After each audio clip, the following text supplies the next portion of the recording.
Greetings, brothers and sisters, and welcome to our afternoon session today, Sabbath, the 8th of February, where we are looking at a segment entitled The Earth Made New Question and Answer Session.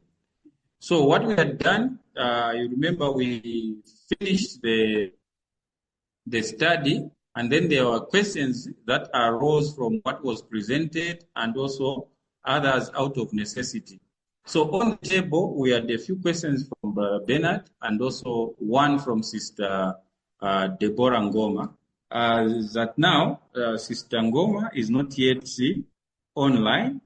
Yeah, so I don't know, maybe she'll join us later, and then we'll be able to complete the whole sequence when she's around.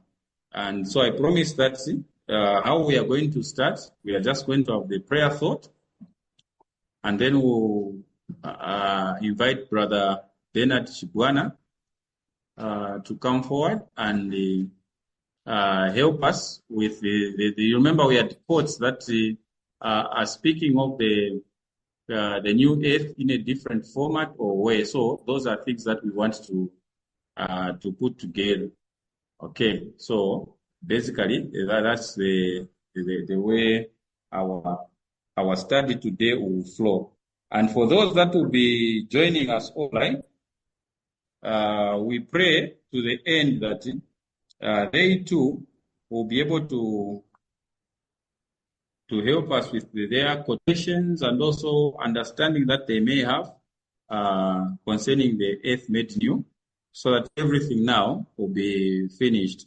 And in a way, beloved, we see that how we are going to handle our questions will determine whether we'll conclude everything today or we will have some spillover questions into next Sabbath. But anyhow, we need to make headways and conclusions.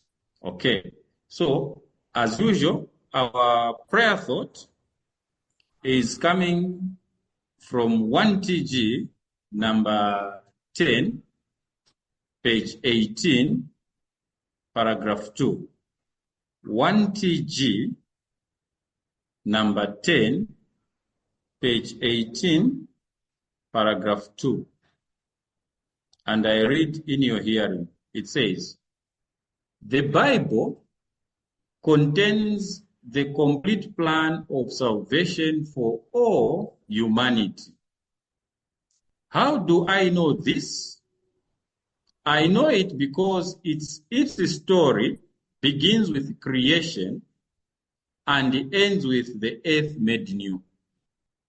Between the first and the last pages of the Bible, then, lies the complete formula for man's salvation and redemption.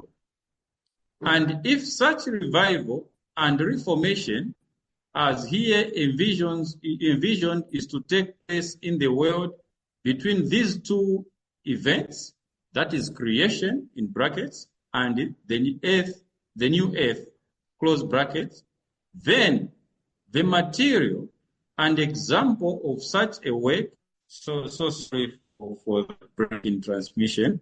So what we are seeing is God is telling us that in the Bible, there is to be found the complete formula of man's salvation. And so the life that we are living, the revival and reformation are all to be found in the period between creation and the earth made new.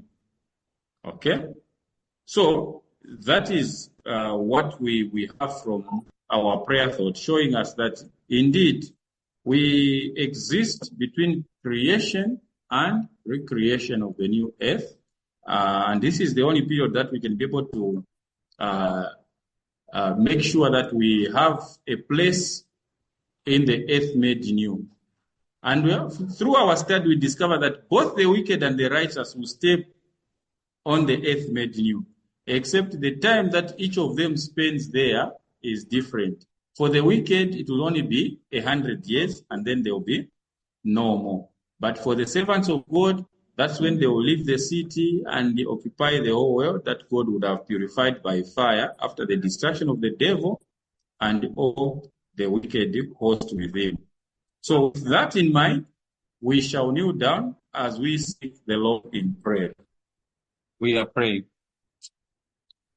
Heavenly Father, we are so grateful that out of your mercies, you have accorded us this opportunity on this thy holy day, that we may gather in such a manner and to learn through the question and answer session of those events concerning the creation and the earth made new. And so we ask and pray that may you help us to have a clearer understanding of these events, even as your truth unfolds. May you be with the lips of those that will have the questions, those that will have the answers, and together may the power of the Holy Spirit work upon all of us, that he may lead us to have the truth as it is in Christ Jesus.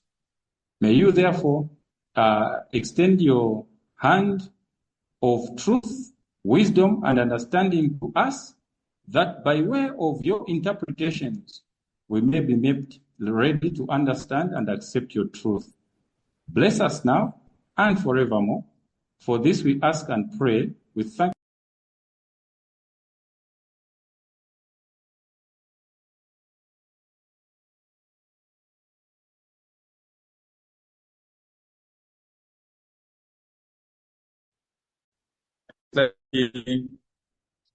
This thing is not helping. We know when you hotspot so that we pick it, because it so far it has been on and off. I don't even know at what time the prayer was, whether it was recorded in full. Yeah, so maybe we just use the other.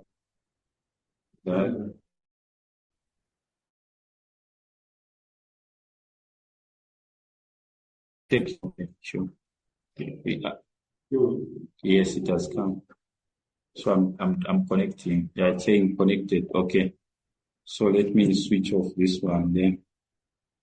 Okay. Thank you so much. So sorry, we were experiencing some network failure, but at least now we have connected. We see how far we will go. Okay, as earlier promised that today we are dealing with the questions. We have a pending question with Sister Deborah Ngoma, but unfortunately it's not on, but the answers are available. So maybe we give a few minutes before our question is handled by turning our attention to Brother Bernard Chibwana, who will come with a set of quotations that we'll be able to look at and compare with what we have already studied. So Brother Bernard, if you can come forward, and we look at the few quotations that show that the earth, its creation and stuff are a bit different. Definitely, brother. I think when I checked the other quotations other than the ones that I had, I realized that they were much the same as the ones that were shared last time. Yeah. They were more of a repetition of the ones that I shared last time. And I think the ones that were shared last time was the one in, is it Early Writings? Early Writings 51, paragraph 3, and wait to a little clock. 11, paragraph 4, and page 12, paragraph 1. Those were the two quotes that were shared last time. So, but I think the best you can Yes. Okay, let's read them. I think there's also Sister Nakamba here. Yes, so I think when you go to tract number 9, it says that at the end of the millennium, the earth is made new. But that means that even the wicked, they step on the earth made new. But then I think from the writings of Sister White, she says that the earth is made new after the 100 years, meaning after the 1,000 years, then there's the 100 years, then the earth is made new. And that's when we read in Word to a Little Flock, page 11, paragraph 4, and into page 12, paragraph 1, which states, I also agree with you. And that is, if you are there, Word to a Little Flock, page 11, paragraph 4, into page 12, paragraph 1. It says, I also agree with you that the new heavens and the new earth. And then she quotes Revelation 21, verse 1, Isaiah 65, verse 17, and 2 Peter 3, verse 13, will not appear till after the wicked dead are raised and destroyed at the end of the 1,000 years. I saw that Satan was loosed out of his prison at the end of the 1,000 years, just at the time the wicked dead were raised, and that Satan deceived them by making them believe that they could take the holy city from the saints. The wicked all marched up around the camp of the saints, with Satan at their head, and when they were ready to make an effort to take the city, the Almighty breathed from his high throne on the city a breath of devouring fire, which came down on them and burnt them up, root and branch. Then page 12, paragraph 1 says, and I saw that as Christ is the vine, and these children are branches, so Satan is the root, and these children are the branches, and at the final destruction, Gog and Magog, the whole wicked host will be burnt up, root and branch, and cease to exist. Then will appear the new heaven and the new earth. So again here it says that after the root and the branch, Satan and the wicked are destroyed, then will appear the new heaven and the new earth. Then will the saints build houses and plant vineyards. I saw that all the righteous dead were raised by the voice, the Son of God, at the first resurrection, and all that were raised at the second resurrection were burnt up and ceased to exist. So that's the end of quote in Word to a Little Flock, page 12, paragraph 1. And then when you go to early writings, 51, paragraph 3, early writings 51, paragraph 3 states that the saints will rest in the holy city and reign as kings and priests 1,000 years. Then Jesus will descend with the saints upon the Mount of Olives, and the mount will part asunder and become a mighty plain for the paradise of God to rest upon.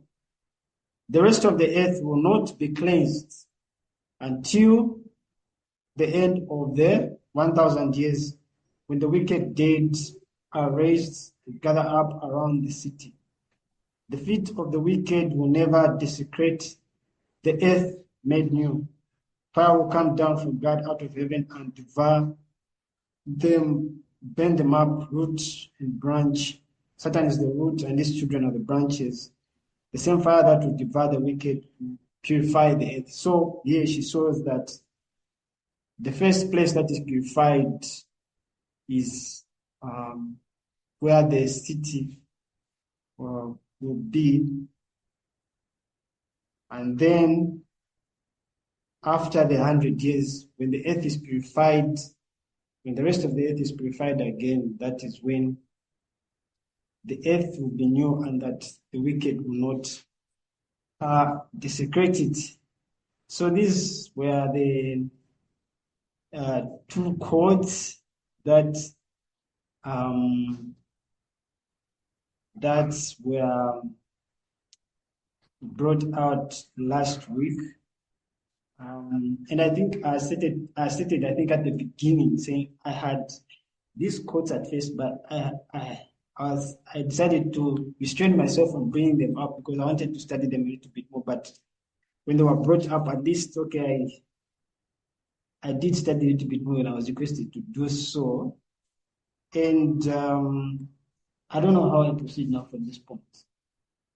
Okay, that's wonderful, yeah, because you can present as many quotes as you want, so that at the end of the day, they say together now we may be able to begin answering, because we have given you the floor, and then we know the background is that we have studied from the Shepherd's Road, and then these have come. So comparing the two now, you state your question and be able to proceed from there, so that at least now we may look at both angles of them. Inspiration's point of view. Thank you.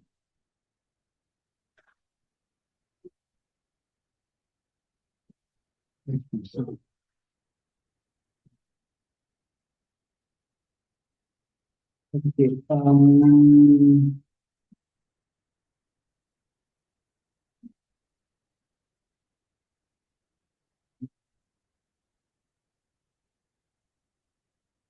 Okay, I don't have many quotes around this, but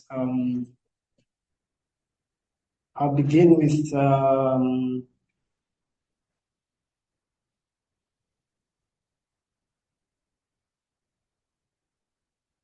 when I gave us which one? Anyway, 51. it's 51. Yeah. Okay.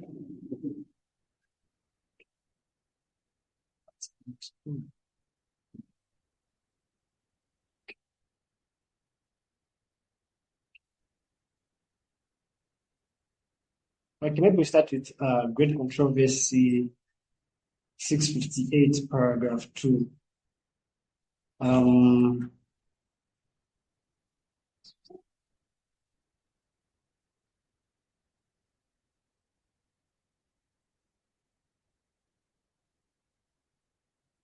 Because I think for me, the way I studied this one was in the way she described the earth. The way she described the earth at the beginning of the 1,000 years, during the 1,000 years, and also after the 1,000 years. And then when the earth is purified, then again how she describes. That's the best way I could take it. Studying it, because I think the road it clearly states to us that the earth is made new after the 1,000 years. But in terms of description, I think maybe that is where I think there could be a little bit more of some need in terms of describing exactly what is really made new, what is restored, what is really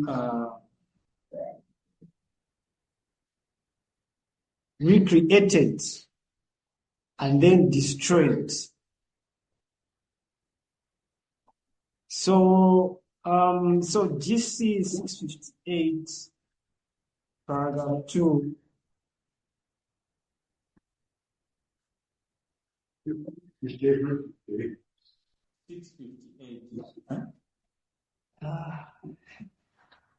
Yeah, it should. Listen. I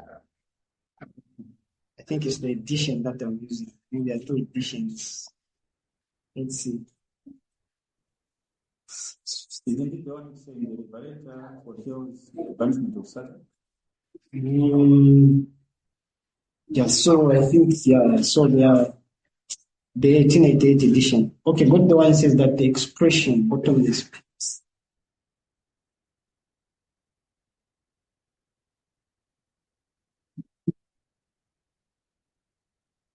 I think the 1888 edition says that the expression bottomless pit against the earth. Yes, so That is the 6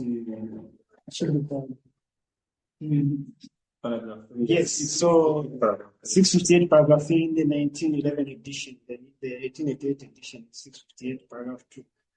You can read it. Or I read it? No.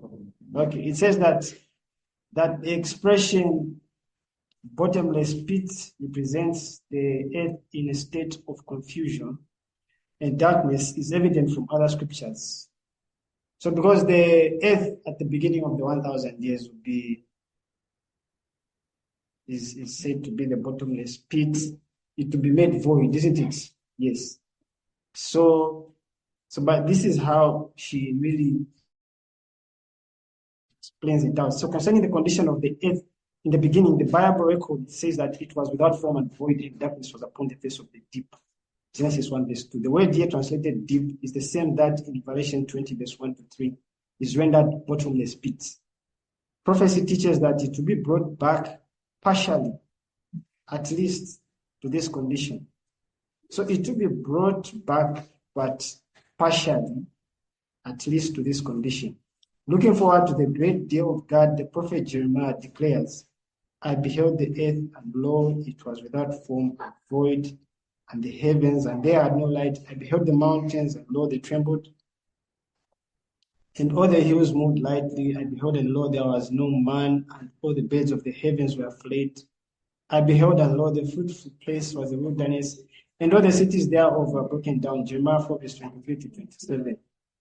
That's GC 658. So it says that the earth will be destroyed, but it will not be in the same exact state as it was at the beginning, but it will be partial, at least it will be partial to have, to partially have been in that condition.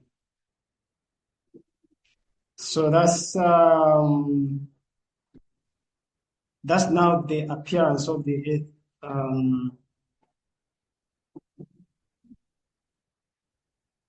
That's the appearance of the earth at the beginning of the millennium. I don't know why. I got up looking for, I don't seem to find it. Okay.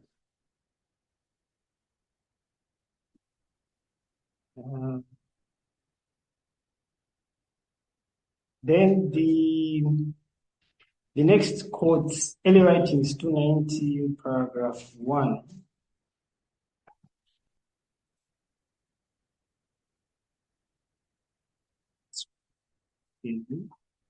Probably adds a little bit small, right? Yep. I think this one is the one I was actually looking for. Early writings 290, paragraph 1, it describes the earth as the earth looked like a desolate wilderness. This is at the beginning of the millennium. The cities and villages shaken down by the earthquake lay in heaps. Mountains had been moved out of their places, leaving large caverns. Ragged rocks thrown out by the sea or torn out of the earth itself were scattered all over its surface. Large trees had been uprooted and were strewn over the land. Here is to be the home of Satan with his evil angels for 1,000 years. Here he will be confined to wander up and down over the broken surface of the earth. I think the statement here, for me, it was a clincher because of the quotes that follow next. It says the broken surface of the earth.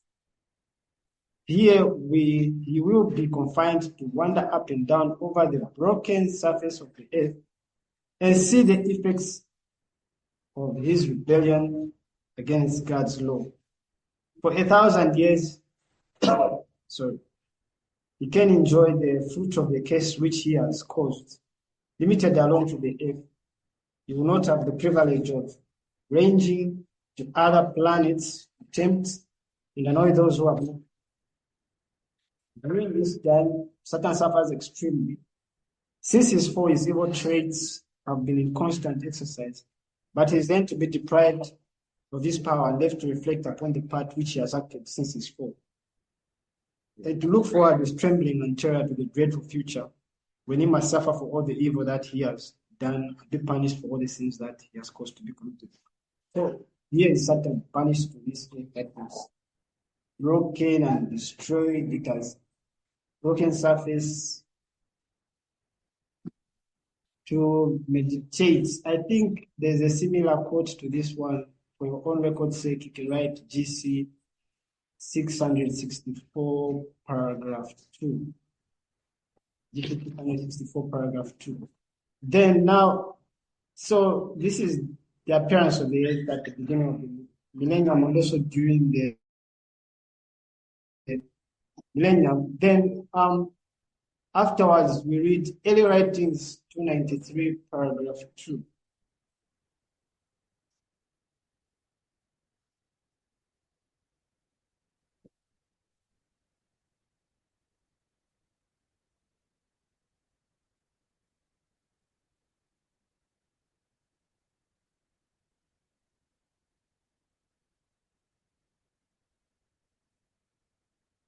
So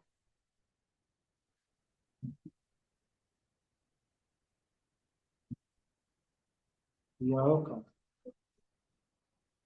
So Satan succeeds. So we're reading early writings 293 paragraph 2. It says Satan succeeds in deceiving them. So it's talking about early writings 293 paragraph 2 is talking about now the wicked are resurrected in the second resurrection. And then now Satan is about to deceive them. So it says Satan succeeds in deceiving them, and all immediately begin to prepare themselves for battle. There are many skillful men in that vast army, and they construct all kinds of implements of war. Then, with Satan at their head, the multitude move on. Kings and warriors follow close after Satan, and the multitude follow after in companies. Each company has its leader, and order is observed as they march over the broken surface of the earth to the holy city. I think that's why I said, oh, this was a clincher to me, because I read in the other quotation that the earth was described as the broken surface of the earth. And then you see that the wicked are marching over the broken surface of the earth to the holy city. So this is how Sister White describes the earth as she sees the wicked marching over the broken surface of the earth to the holy city. Jesus closes the gates of the city, and this vast army surround it and place themselves in battle array, expecting a fierce conflict. Jesus and all the angelic host and all the saints with the glittering crowns upon their heads ascend to the top of the wall of the city. Jesus speaks with majesty, saying, "Behold, ye sinners, the reward of the just, and behold, my redeemed, the reward of the wicked." The vast multitude behold the glorious company on the walls of the city. And as they witness the splendor of their glittering crowns and see their faces radiant with glory, reflecting the image of Jesus, and then behold the unsurpassed glory and majesty of the King of Kings and Lord of Lords, their courage fills. A sense of the treasure and glory which they have lost rushes upon them, and they realize that the wages of sin is death. They see the holy, happy company whom they have despised, clothed with glory, honor, immortality, and eternal life, while they are outside the city, with every mean and abominable thing. That's early writings 93 paragraph 2. Then the final one, early writings 295 paragraph 1. It's also found in Great Controversy, but we can read it in early writings 295 paragraph 1. If your writing is GC 672 paragraph 2. Oh, early writings 295 paragraph 1. And I think I also go a bit to the Bible. It's something that I think I read a bit in the Bible that is quite interesting. It's GC 672 paragraph 2. It's the same as the one in early writings 295 paragraph 1. I'm avoiding GC because of the edition that I was using. It's a little bit different from the one that you might be using. So, early writing says, said the angels Said the angel, Satan is the root, his children are the branches. They are now consumed, root and branch. They have died an everlasting death. They are never to have a resurrection, and God will have a clean universe. I then looked and saw the fire which had consumed the wicked and burning up the rubbish and purifying the earth. Again I looked and saw the earth purified. There was not a single sign of the curse. The broken and even surface of the earth now looked like a level, extensive plain. So now again she describes again the broken and even surface of the earth now looked like a level, extensive plain. God's entire universe was clean, and the great controversy was forever ended. Wherever we looked, everything upon which the eye rested was beautiful and holy, and all the redeemed host, old and young, great and small, cast their glittering crowns at the feet of their Redeemer, and prostrated themselves in adoration before him, and worshipped him that liveth forever and ever. The beautiful new earth with all its glory was the eternal inheritance of the saints. The kingdom and dominion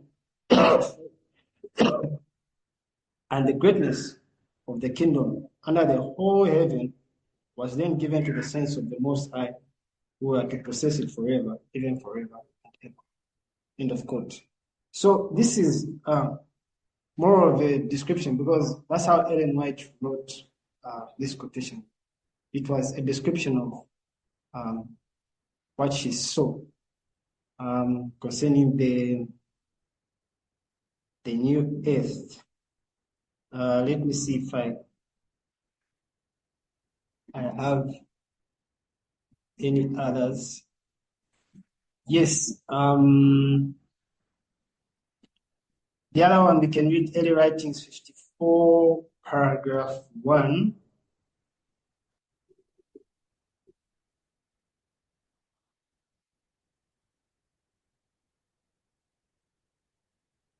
Early Writings 54, paragraph 1. It says, Then the wicked saw what they had lost, and fire was breathed from God upon them and consumed them. This was the execution of the judgment. The wicked then received according as the saints in unison with Jesus had meted out to them during the 1,000 years. The same fire from God that consumed the wicked purified the whole earth. The broken, rugged mountains melted with fervent heat. See, those same broken mountains that seemed to have been broken at the beginning of the 1,000 years were now melted with fervent heat. The atmosphere also, and all the stubble was consumed, even the very atmosphere was consumed. Then our inheritance opened before us, glorious and beautiful, and we narrated the whole earth made new. We all shouted with a loud voice, glory, hallelujah. Writings 54. So this is how the writing Sister White describes the earth at the beginning of the millennium, during the millennium, during the 100 years, and then after the earth is cleansed. That's how she describes it. But I think when you go to the road, it says the earth is made new at the end of the millennium. But in terms of describing us to exactly what is really made new, I think that's why maybe there's a gap. Because to conclude to say that the whole earth is made new, then I don't know. Then I don't know, when you go to the Bible, but I think we all went again also to the Bible. This might be called private interpretations, but I'm going to just share it.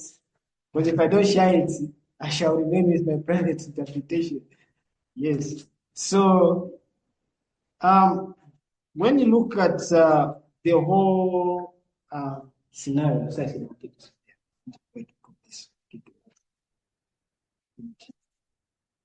when you look at the whole scenario, Revelation chapter 19 and chapter 20, it's quite very interesting. The language that the language that John uses is quite interesting. This is this is where Paul said that this is me saying now.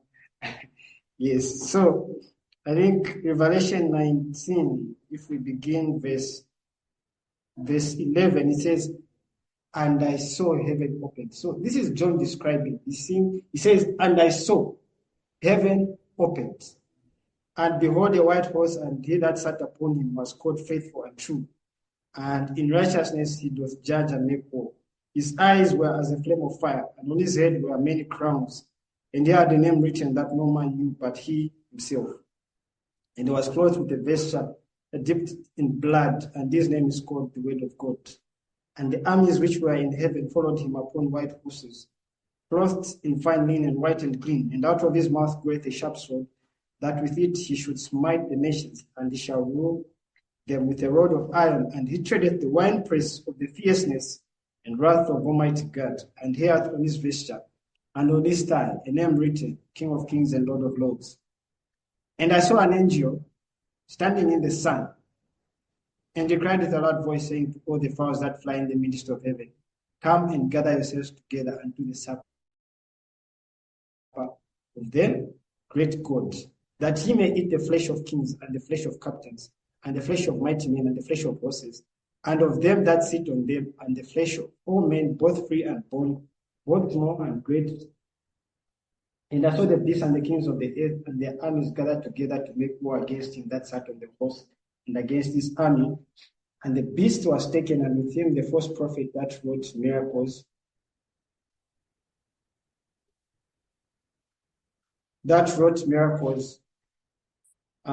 before him, with which he deceived them that had received the mark of the beast, and them that worshipped his image.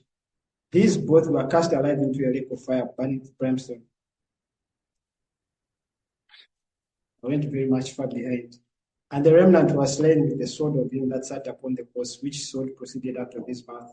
And all the fowls were filled with their flesh. So this describes, of course, the long expected end of the world. Then again it says, And I saw an angel come down from heaven, having the key of the bottomless pit and a great chain in his hand.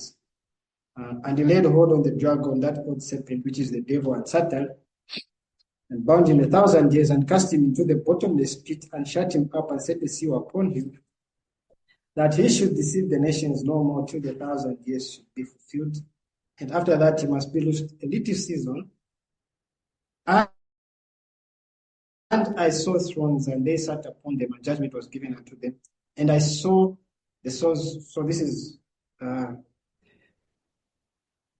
this is the devil being bound for 1,000 years until he is loosed for a little season. And now he describes the scene in heaven. He says, And I saw thrones, and they sat upon them, and judgment was given unto them. And I saw the souls of them that were beheaded for the witness of Jesus, and for the word of God, and which had not worshipped the beast, neither his image, neither had received his mark upon their foreheads or in their hands, and they lived and reigned with Christ 1,000 years. But the rest of the dead live not again until the 1,000 years were finished. This is the first resurrection. Blessed and holy is he that hath part in the first resurrection. Of such the second death hath no power. But they shall be priests of God and of Christ, and shall reign with him 1,000 years. And when the 1,000 years are expired, Satan shall be loosed out of his prison, and shall go out to deceive the nations which are in the four quarters of the earth, Gog and Magog, to gather them together to battle, the number of whom is as the sand of the sea. And they went up on the breadth of the earth, and compassed the camp of the saints about, and the beloved city, and fire came down from God out of heaven, and devoured them. And the devil that deceived them was cast into the lake of fire and brimstone, where the beast and the false prophet are, and shall be tormented day and night forever and ever. You will see that I think the Revelation tried to put the events in order, but I think when you reach this point, it kind of begins to break apart. Goes up to verse 10, it shows the destruction of the wicked. Then when you go to verse 11, it sort of goes backwards, and it talks about now there. And I saw a great white throne, and him that sat on it, from whose face the earth and the heaven fled away, and there was found no place for them. And I saw the dead, small and great, stand before God, and the books were opened. Another book was opened, which is the book of life, and the dead were judged out of those things which were written in the books according to their works. And the sea, so you see, it goes backwards. Now, after the wicked are destroyed, but then it goes backwards again. It begins to describe the judgment of the wicked on the great white throne, judgment of the wicked. And then it now even talks about now again the second resurrection. It says, the sea gave up the dead which were in it. And this is a very interesting thing, because when you go to tract number 9 says, the period when there was no more sea is during the 1,000 years. But then when you reach verse 13, it says that after the millennium, it says the sea gave up the dead, meaning the sea is there at the end of the 1,000 years. So that's why I said it doesn't really tell us what is really recreated or what is not really recreated, because here it shows that the sea is there and it's gave up the dead which were in it, and death and hell delivered up the dead which were in them, and they were judged every man according to their works. And death and hell were cast into the lake of fire. This is the second death. The same second death that's described, I think, verse 10 is also described in verse 13 and 14. And whosoever was not found written in the book of life was cast into the lake of fire. And I saw a new heaven and a new earth, for the first heaven and the first earth were passed away, and there was no more sea. So if you read verse 15 and you go in conjunction with chapter 21, verse 1, you'd end up concluding to say, okay, there's a lake of fire. What follows next is the what? The new heaven and the new earth. For the first heaven and the first earth were passed away, and there was no sea. That is what you'd conclude. And I, John, saw the holy city, New Jerusalem, coming down from God out of heaven, prepared as a bride adorned for her husband. And I heard a great voice out of heaven saying, behold, the tabernacle of God is within, and he will go with them, and they shall be his people. And God himself shall be with them and be their God. And God shall wipe away all tears from their eyes, and there shall be no more death, neither sorrow nor crying, neither shall there be any more pain. For the former things are passed away. And he that sat upon this one said, behold, I make all things new. And he said unto me, write, for these words are true and faithful. So here it says, and I saw a new heaven and a new earth. For the first heaven and the first earth were passed away, and there was no sea. And I just saw the holy city, New Jerusalem, coming down from God out of heaven, prepared as a bride for her husband. I think then at this point, that is why I think the question mark sits. Because in the way inspiration interprets it, it is at the close of the 1,000 days that the New Jerusalem comes down and settles in a place that is purified. Okay, and Sister White does not see anything that she can describe as the new earth, but I think the road is very clear. It comes down in the is it like the Bible? The Bible appears to show that since I have the Bible here, let me say the Bible. The Bible appears to show that it's when there's the new heaven and the new earth, that is when the holy city comes down. However, the last part of the verse, it says that, and I saw a new heaven and a new earth, for the first heaven and the first earth were passed away, and there was no more sea. So it does describe the new heaven and the new earth, but then it also goes backwards and describes the earth in its removed state, and then the next thing that comes in is the city coming down out of heaven. I don't know whether you get my point.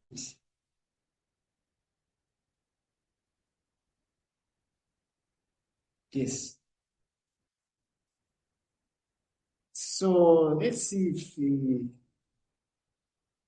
I think I can. think I can end here, although I had something in Isaiah 65. But okay, I think I'll end it because the one in Isaiah 65.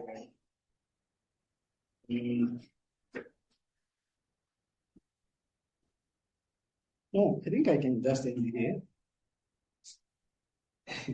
Private interpretation, that's is in Revelation 21, Brother Mnarula. Yeah. So that's the one that's I had. But even in Isaiah 65, maybe I also read the one in Isaiah 65, verse 17, going down to 22. And I think the comment of Brother Mnarula, I think it's kind of I don't know how Brother Phiri answered it. I don't remember the answer nicely, but he had stated something like, why is it that at the end he says, "Behold, I make all things new"? And when you go to Isaiah 65, verse 17, it says, "For behold, I create new heavens and a new earth." So it says, "Behold, I create new heavens and a new earth, and the former shall not be remembered nor come into mind. But be ye glad and rejoice forever in that which I create. For behold, I create Jerusalem, rejoicing, and her people in joy. And I will rejoice in Jerusalem and joy in my people. And the voice of weeping shall be no more heard in her, nor the voice of crying." So here he's saying he's going to recreate a new heaven and a new earth. And there will be no weeping, there will be no crying. There also shall not be any more an infant of days, nor an old man that hath not fulfilled his days. For the child shall die 100 years old. But the sinner being 100 years old shall be accursed. So it says that there shall be no weeping, there shall be no crying, there shall be no wickedness.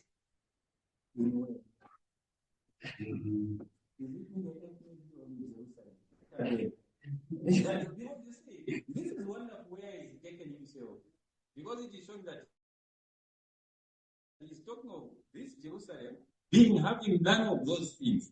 Then he says, "For the wicked to live, he shall die 100 years." Not in Jerusalem, but where are they living? And shall die. Okay, anyway, we are giving you a time, so continue, and then when you are done, then we begin step by step. So here it says that the voice of weeping shall no more be heard in her, the voice crying. In where? He is talking about the recreation of the new heaven and the earth. Yes, together with Jerusalem. Yes. Okay. Don't just read the verse what it is saying. It says Jerusalem. Yes. Okay. It says Jerusalem. Okay, so but if we say Jerusalem, then we go to verse 20, then it says, "There shall be no more things an infant of days." Meaning if there's no longer going to be an infant of days, Jerusalem, then it has to be there first, which is not the case. Okay. No. When you say which is not the case, you should always remember that the people that are inhabiting Jerusalem have always been with Christ for 1,000 years. That is one thing you should not rule out. And then those that have the infants with them are those that will be resurrected during 100 years. So that's why you find that there is a comparison that is being made between those that are within Jerusalem versus those wicked that will be resurrected for 1,000 years. For 100 years. Okay, anyway, I don't want to answer you. I want you to finish your thoughts. When your thought is presented before the people, then we will understand what you are asking as opposed to answering. Okay. Yeah, so there shall be no more things an infant of days, nor an old man that hath not fulfilled his days, for the child shall die 100 years old. But the sinner being 100 years old shall be accursed. And they shall build houses and inhabit them. They shall plant vineyards, eat the fruit of them. They shall not build and another inhabit. They shall not plant and another eat. Because the days of the tree are the days of my people, and my elect shall long enjoy the work of their hands. They shall not labor in vain nor bring forth trouble. For they are the seed of the blessed of the Lord, and their offspring. And it shall come to pass that before they call, I will answer. While they are yet speaking, I will hear. The wolf and the lamb shall feed together. The lion shall eat straw like the dog of God. And thus shall be the serpent's meat, they shall not hurt or destroy no my mountain, said the Lord. So these are my Submission. my submission. So I tried, I think, to read from the road I just 5 to 17, but I still never thought that I think. Oh, you are going away from the mic.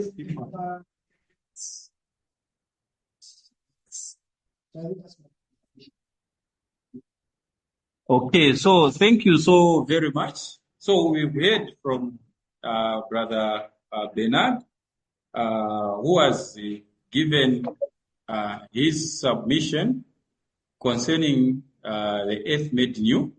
And if we have followed the submissions that Brother Bernard has shared, they are very interesting. When you look at the first one he gave, which is Early Writings 51, look at it carefully. It is saying that the earth is in its desolate state, and it becomes the devil's habitation for 1,000 years. It is returned to its form initially, void. Or whatever we say, okay, when we say void, we are told that it is empty. Darkness was there. Okay. No, we are getting everything because we are just trying to bring out the facts that came from that. Okay, maybe instead of maybe us, let us do a wonderful thing, going quote by quote, so that we appreciate what is being brought out versus what we have already studied. Because I take it that we have understood the recreation of the earth from the point of view of the shepherd's role. Okay, so that at the end of the day, because our take should be, if they are resurrected, in what form of the earth? Okay, and if they are given the opportunity to live 100 years, where will be the saints? Okay, and then you will see that we will be getting tied towards the end of those quotations, especially where you see that it says that the earth will be created after 1,000 years. And then the new Jerusalem comes on the earth made new, right? The one which has no more sea. Now, if the wicked had a city to encompass, then it means this Jerusalem which Jesus came with, and which was specifically given a place that was purified by Christ to settle on, must somehow go back to allow for the recreation. I'm picking now everything, including what you have read from Revelation chapter 21, to say, now God creates a new heaven and a new earth, then the new Jerusalem does what? Descends. So we should be able to have all those views to get put together so that we understand or draw out a correct conclusion. I don't know if you are getting what I'm saying. Yes. So that at the end of the day, we view it to say, when this Jerusalem comes, in this earth that is destroyed, void, or partially, as the inspiration has put it, partially. But we see that God steps on Mount Olives, prepares partially, clears that place for the new Jerusalem to come in. Then the wicked encompass that one. We see that God now, in one breath of, especially is it the Great Controversy and the Early Writings 290, if I'm not mistaken, says that fire that destroys the wicked purifies the earth, and then the saints occupy the earth. Whereas the others show that this earth somehow must be, all of it be recreated, such that the wicked should not have to step their foot on that which is created anew. I think you understand that those are the variations that all the quotes have been, that's what I've been picking from, those variations of the quotes that you have been. Pardon? Oh, I was saying that when you look at the other variation that has been brought, it is showing that this earth, it must be recreated such that once it is recreated, the sinners should never set foot on that which God has done what? Recreated. Isn't it? Yes. So that is what I'm trying to bring closer to all of us. So that now, when we are answering, we should be able now to see the picture in its holistic manner. Isn't it, Brother Mnaro? Yes, and I gave you the opportunity. We thank God you are coming to answer. I said you'll be the first one to handle he's drinking water. Okay, Brother Chivali, I see your hand. So we start with Brother Chivali. So, Brother Sanyamda, I saw you joined in the middle of the discussion. So, what will help is when these quotations are going to be reread. The only one that I saw continuously connected was Brother Banda, though he was here personally. Then he has joined via Zoom. Then Brother Banda Christopher has always been on, and I'm sure he's followed the discussion up to this point. So we are seeing the variations. So if the earth is returned to whatever we call partial, and there is darkness, we want to understand in what state the wicked are resurrected. And then I like when you connected it with the Isaiah chapter 65, because Isaiah chapter 65 itself is plain. It says that, behold, God creates the new heaven and the new earth. And then he goes further and says he creates a Jerusalem. And then those that he says that will be in a Jerusalem shall be called a joy. And those that shall be in Jerusalem, we are told to say, there will be no more pain. Those that shall be in Jerusalem, there will be no evil that will overtake them. Then he says, for the wicked shall die what? 100 years, right? Okay? And then they shall not also be an infant of death. So he's comparing and contrasting what happens with those that are in Jerusalem versus those that cannot be in Jerusalem. Me, that's what I'm getting from Isaiah 65. To say, God is comparing between the two. To say, the wicked, in this, when he creates, they only live 100 years. After 100 years, no more. And then those that now live beyond 100 years, we see that eventually they will build houses and inhabit them, and there will be nothing. So that is what God is stating. And so you are saying that in all that we are looking at, dear beloved people of God, the variations that we have must be able to help us settle these things correctly and understanding that some of these quotes are saying that when this fire burns where the wicked steps, then the earth is purified. And the saints occupy the whole earth. That is what Ellen White gave. And in another breath now, where Brother Bernard says now, it is him speaking. That is where now we brought in Revelation 19, 20, and 21.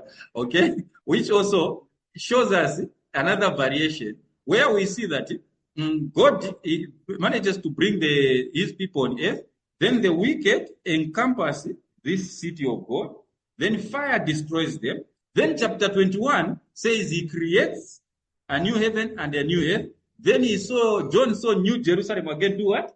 Descend. So we should now understand, say, what is it that the wicked encompassed before they were destroyed by fire?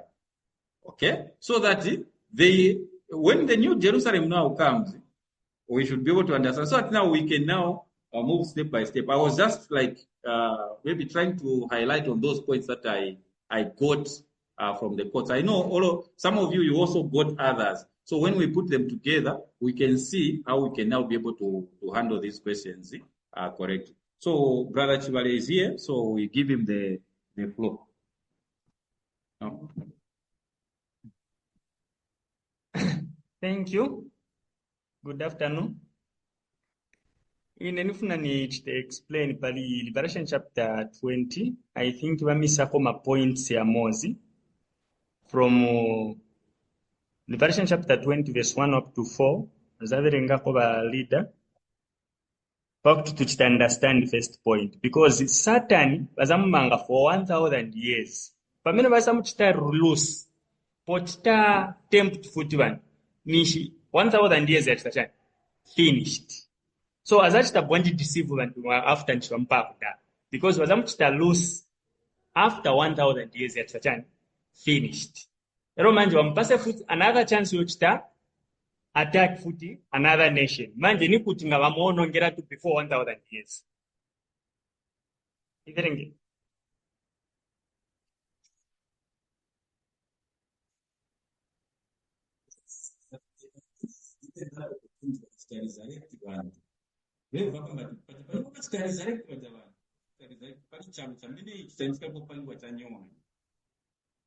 Ndiye point yao mwambesesa not that wamuononga for 1,000 years aswana ikambeso wakambati ita pamene vamuusha satana pacha actually pamene vausha vanhu vapasa satana mpamvu because apeza vanhu vonama manje palija point anovamuusha pacha.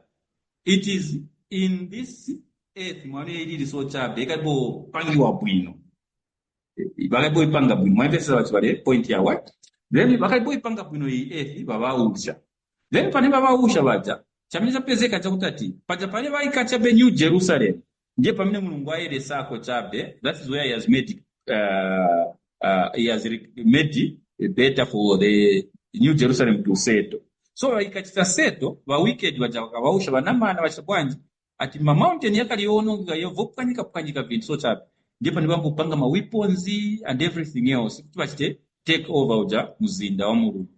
I hope much understand you. So that maybe your point and most kamba tati abakamuononga per 1,000 years so that at least mwankala clear kwamba ta swana kambe ati vamchita destroy per 1,000 years.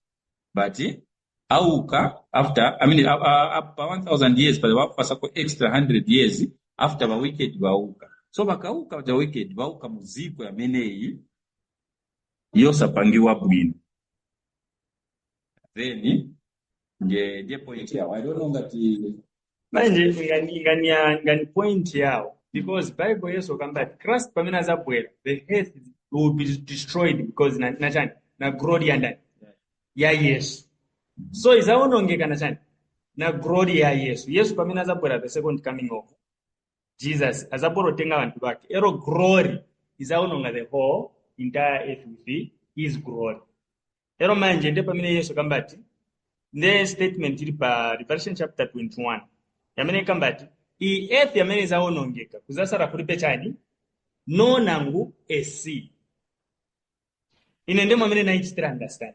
So posira the 1,000 years pamene isira nishi vachita create a new heaven and the new earth. Nde pamene land izabwera kuchoka kumwamba kubolonkala mu new heaven and new earth. Mukaenda Revelation chapter 21 verse 7 Yesu kamba futi masinas pamene vazaboro vaononga round 2 ni vacha. So that's why Yesu kamba pa Revelation chapter 20. Revelation chapter 20 there are 3 stages. See kamba. The mistake I like kama tiswaka magufu satana wamsta destroy. I hope you got what I was trying to do. Because satana swamuononga at the beginning of 1,000 years because we are not mambo ya kutaka stress. Okay, thank you. So Revelation chapter 20, you said I read verses 1 through 4. I read, and I saw an angel come down from heaven, having the key of the bottomless pit and a great chain in his hand. Verse 2, and he laid hold on the dragon, that old serpent, which is called the devil and Satan, and bound him 1,000 years. Verse 3, and cast him into the bottomless pit, and shut him up, and set a seal upon him, that he should deceive the nations no more, till the 1,000 years should be fulfilled. And after that, he must be loosed a little season. Verse 4, and I saw thrones, and they sat upon them, and judgment was given unto them. And I saw the souls of them that were beheaded for the witness of Jesus, and for the word of God, and which had not worshipped the beast, neither his image, neither had received his mark. upon their foreheads or in their hands, and they lived and reigned with Christ 1,000 years. End of quote. So in this chapter, Yesu kwamba pomuchita lose Satan nishi there 1,000 years yachitachani finished. Ero wakamuchita lose, meaning the second resurrection is the wicked. Is a second resurrection after the 1,000 finished. Manje wazaenda according na the scripture which explained there ma part. So after chitachape explain this point hapa, yambo chitamanje explain bantu bamene bazafa pa second resurrection. Bamene sibazankala na mpamvu kunkala pa after 1,000 years yasira. So a retro season bazaba pasa mu new earth, not mu earth yamene inaonongeka kudala, according na mamene nchita understand version chapter 21. Ero mukaenda mu chapter 22 pa 15, Yesu olangiza ati ma wicked siwazadiaka kwendo mu new city, ikamba ati mamene bazakala kunja kwa hii land, ma dogs, manani kana mamfwiti itomola bosi yanasiyana na bachakorwa bachani bazakala kunja kwa ija land, meaning ilangiza ati mu New Jerusalem sumzadiaka muntu amene ali nachani sin. So ati bachibali basiriza, so bachibali bamene bakamba kuti okay, maybe to those that are not conversant with the Nyanja version, what we are looking at, Brother Chibali, is saying that when again you go to Revelation chapter 21, it tells you that it is speaking of the Jerusalem, the new city, okay, which will be 4 square. So maybe I read verse 14 and 15. 21 verse. Version 22. Oh, okay. 14 and okay. Revelation chapter 22, verses 14 and 15. 14 ikambati. Blessed are they that do his commandment, that they may have right to the tree of life, and may enter through the gates into the city. Verse 15. For without are dogs, and sorcerers, and warmongers, and murderers, and idolaters, and whosoever loveth and maketh a lie. Okay? So, ndiye point yanewa kamba wachibali utatu. Wali kunja ni magalu at the time of the people of God being in a New Jerusalem. Okay? Okay, so I see the hand of Brother Keegan, but Brother Bernard is here to make some clarification. This is the question this way. What really is so new about the new earth at the end of the 1,000 years? I think maybe that's a more clear way of bringing out the statement, so that I think the court should come out to say, okay, this is what God makes new about the new earth. Because the way Sister White describes it in what she was seeing, that she wasn't seeing anything that she really say, okay, this is new and this is better. So maybe what is so newly created about the new earth? Oh, thank you so very much for that question. And also, Brother Bernard, there was also a correction that I wanted to share with you when you are saying that in the new earth there is no more sea and the dead were to be brought out of the sea. What we read from the shepherd was saying that at what point is it said to be no more sea? It is when the earth is being recreated. Are you seeing? Because when it is being, yes, when it is being removed, yeah, when it is done away with. But when that's why the shepherd went further to say that if we say that everything is restored and there is no sea, then it means you are not creating, but you are simply what? Doing away. You see? Yes. So you see that even at that time, the wicked will be able to come out of the sea after it is recreated. Yes. Mm-hmm. Yes. But then after the 1,000 years, we see that there is a seed. So that was the question saying, what is truly being represented after the 1,000 years? And then, what is this clear difference? That's the word sets apart. This is before its purification by fire. This is after purification by fire, because she does not see anything that she could really describe as the new earth. She describes the one after the purification of fire in a very different way as the one before the purification of the fire. Yes, as you have rightly said, say what is the difference, and this is what we want to well settle together, so that unless our views are brought out, we can answer without knowing what people's concerns are. Okay, like you have said that Sister White is saying, let us ever remember also one thing, that the writings of Sister White are supposed to be given power and force by the coming in of the message of Elijah. That is why you'll be able to see that the way Elijah now handles the whole thing, he begins from start to finish without leaving anything in between. To show the clear picture as to what event will happen where and when.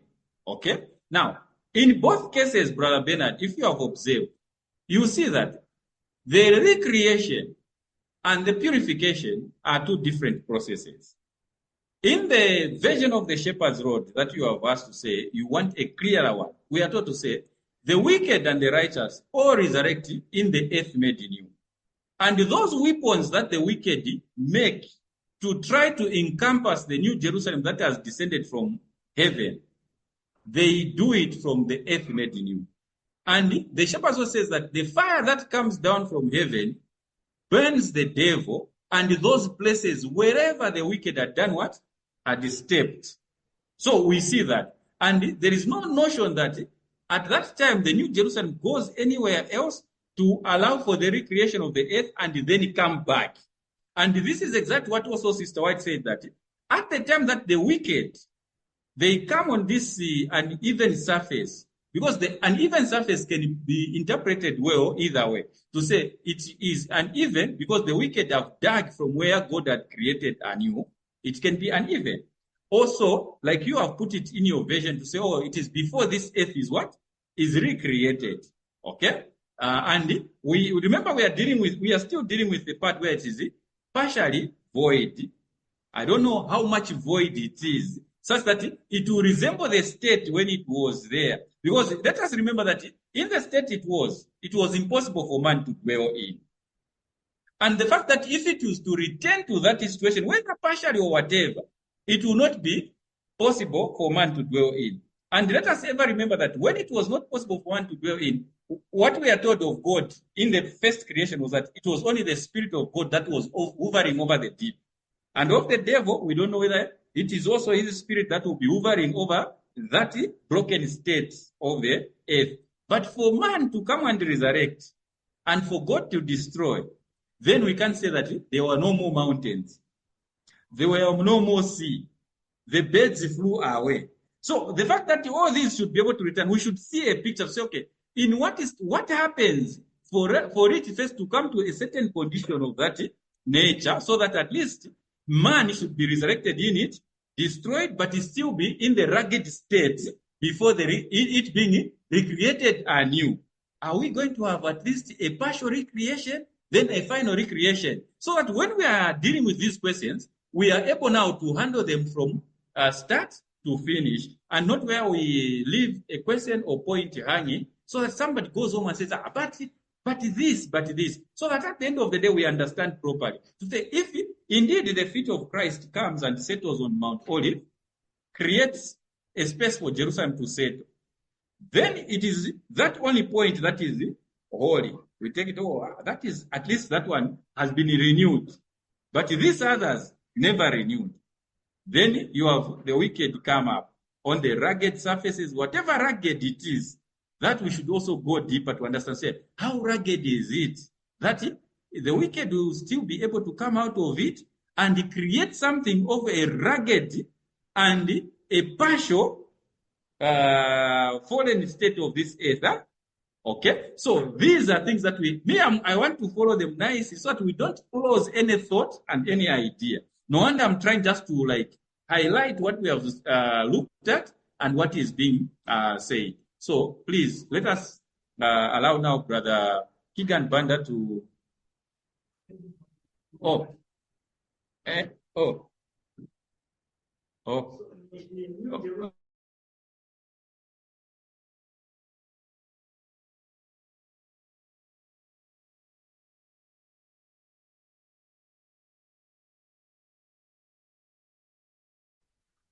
Oh, okay, it has connected itself. So sorry, beloved. You just forgive us with these internet providers. I don't know whether they don't want us to fully appreciate and understand what God has for us. Okay, so okay. So sorry, Sister Riando says her battery is done and off. So sorry for that. Okay. So concerning New Jerusalem. Mm-hmm. So New Jerusalem, according na writing page 51, paragraph 3. Is that what I mean by Oh, those are things that we are saying that we need to, because we are all here. So that, because that is, what I love about studying chautati, that mustada, mwapeza hado, bwererani kusani, kuma scriptures. What we should always avoid is what has led the church to be where it is. Vantu vambiri, or Mamilarites, there's a truth that until 2,300 days, the sanctuary big cleansed. The problem is when we kuma scriptures kama sanctuary ni chani.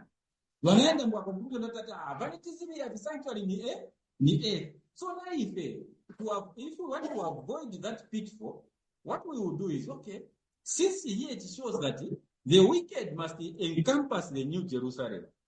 Ushe Jerusalem, ibwera kaviri. So that now from here we go back and say, is there a provision that this New Jerusalem comes just on a space that Christ's feet yashita prepare, and then my wicked waishita encompass on this sinful world.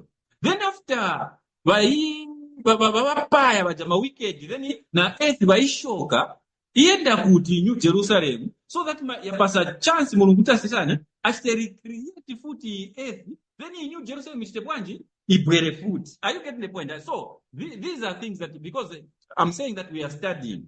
So in studying, we don't close our minds lest we be prejudiced.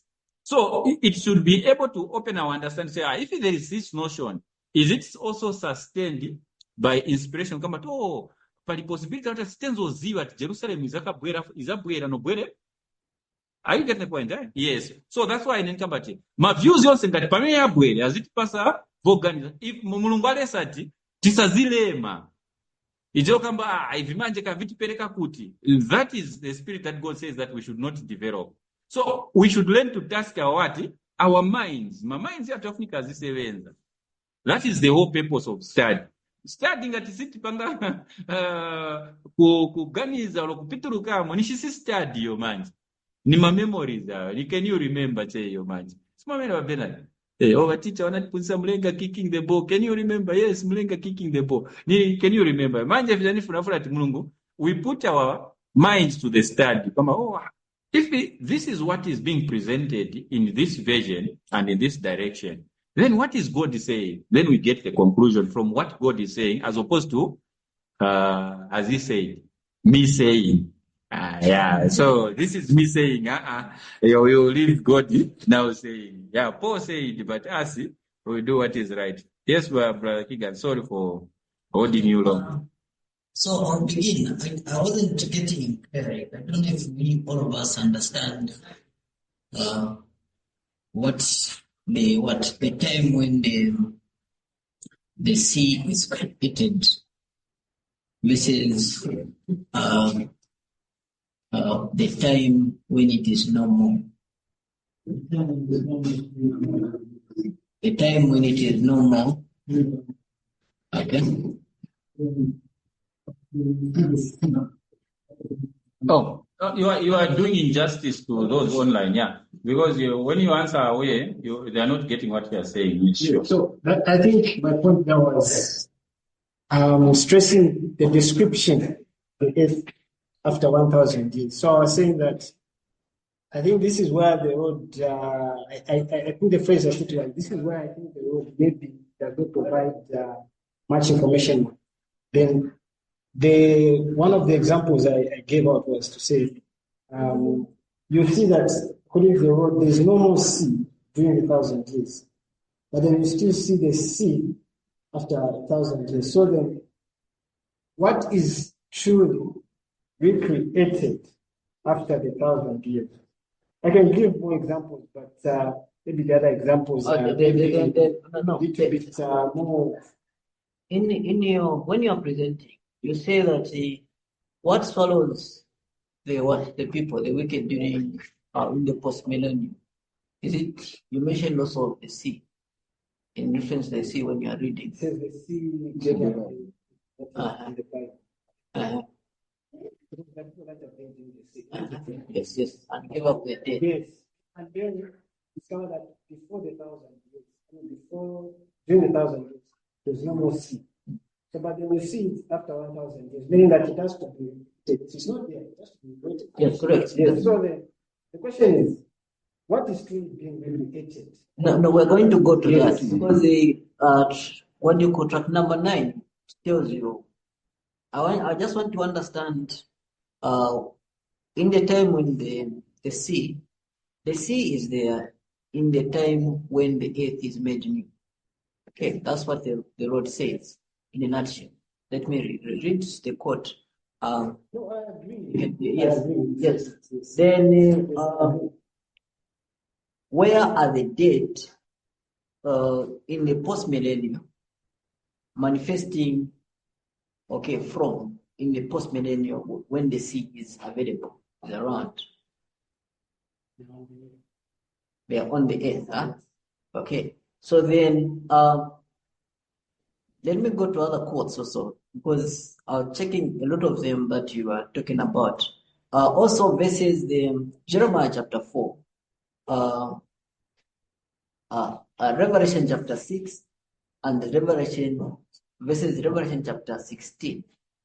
The quotes from Ellen White perspective, she says, the earth is in its broken state. In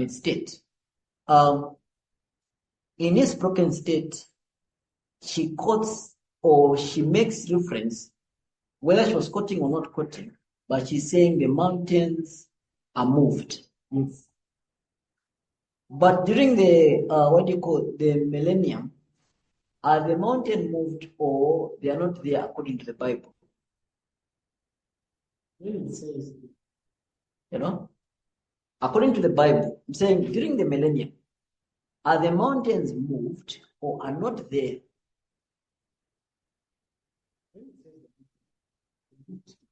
Yes.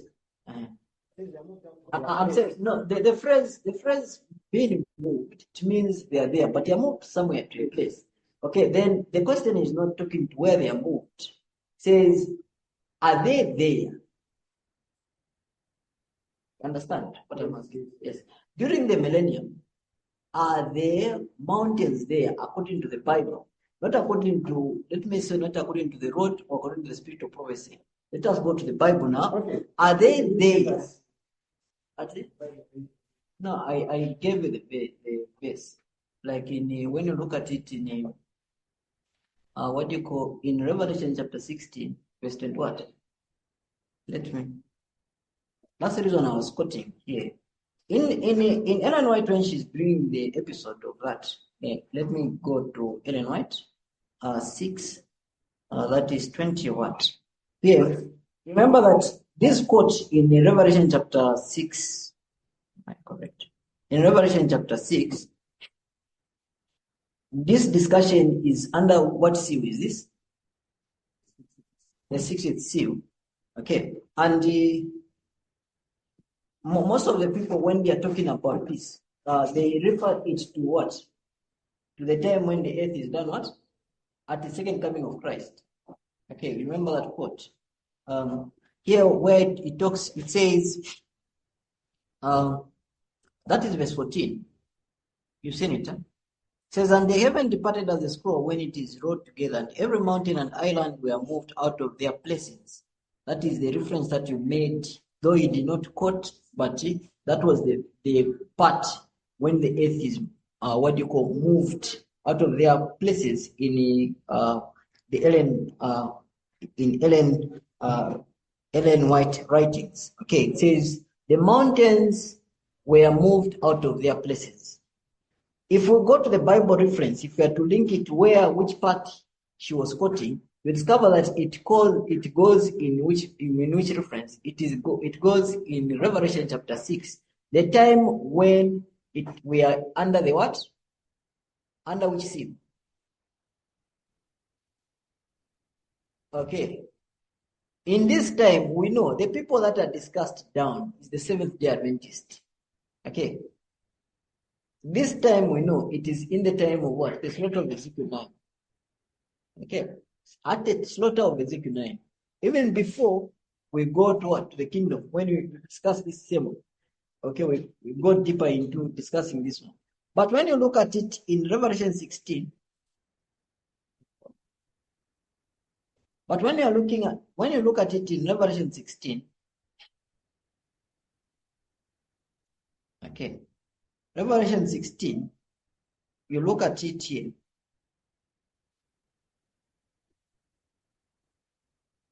Verse 20. Verse 20, it is explicit. You've seen it, huh? 16 verse 20. Revelation 16 verse 20. It tells you saying that the mountains are not there. That's what it says. That's the Bible. The plagues, you've seen them. So if the mountains are not there, during the millennium, the mountains are what? Are not there. You've seen them. Yes.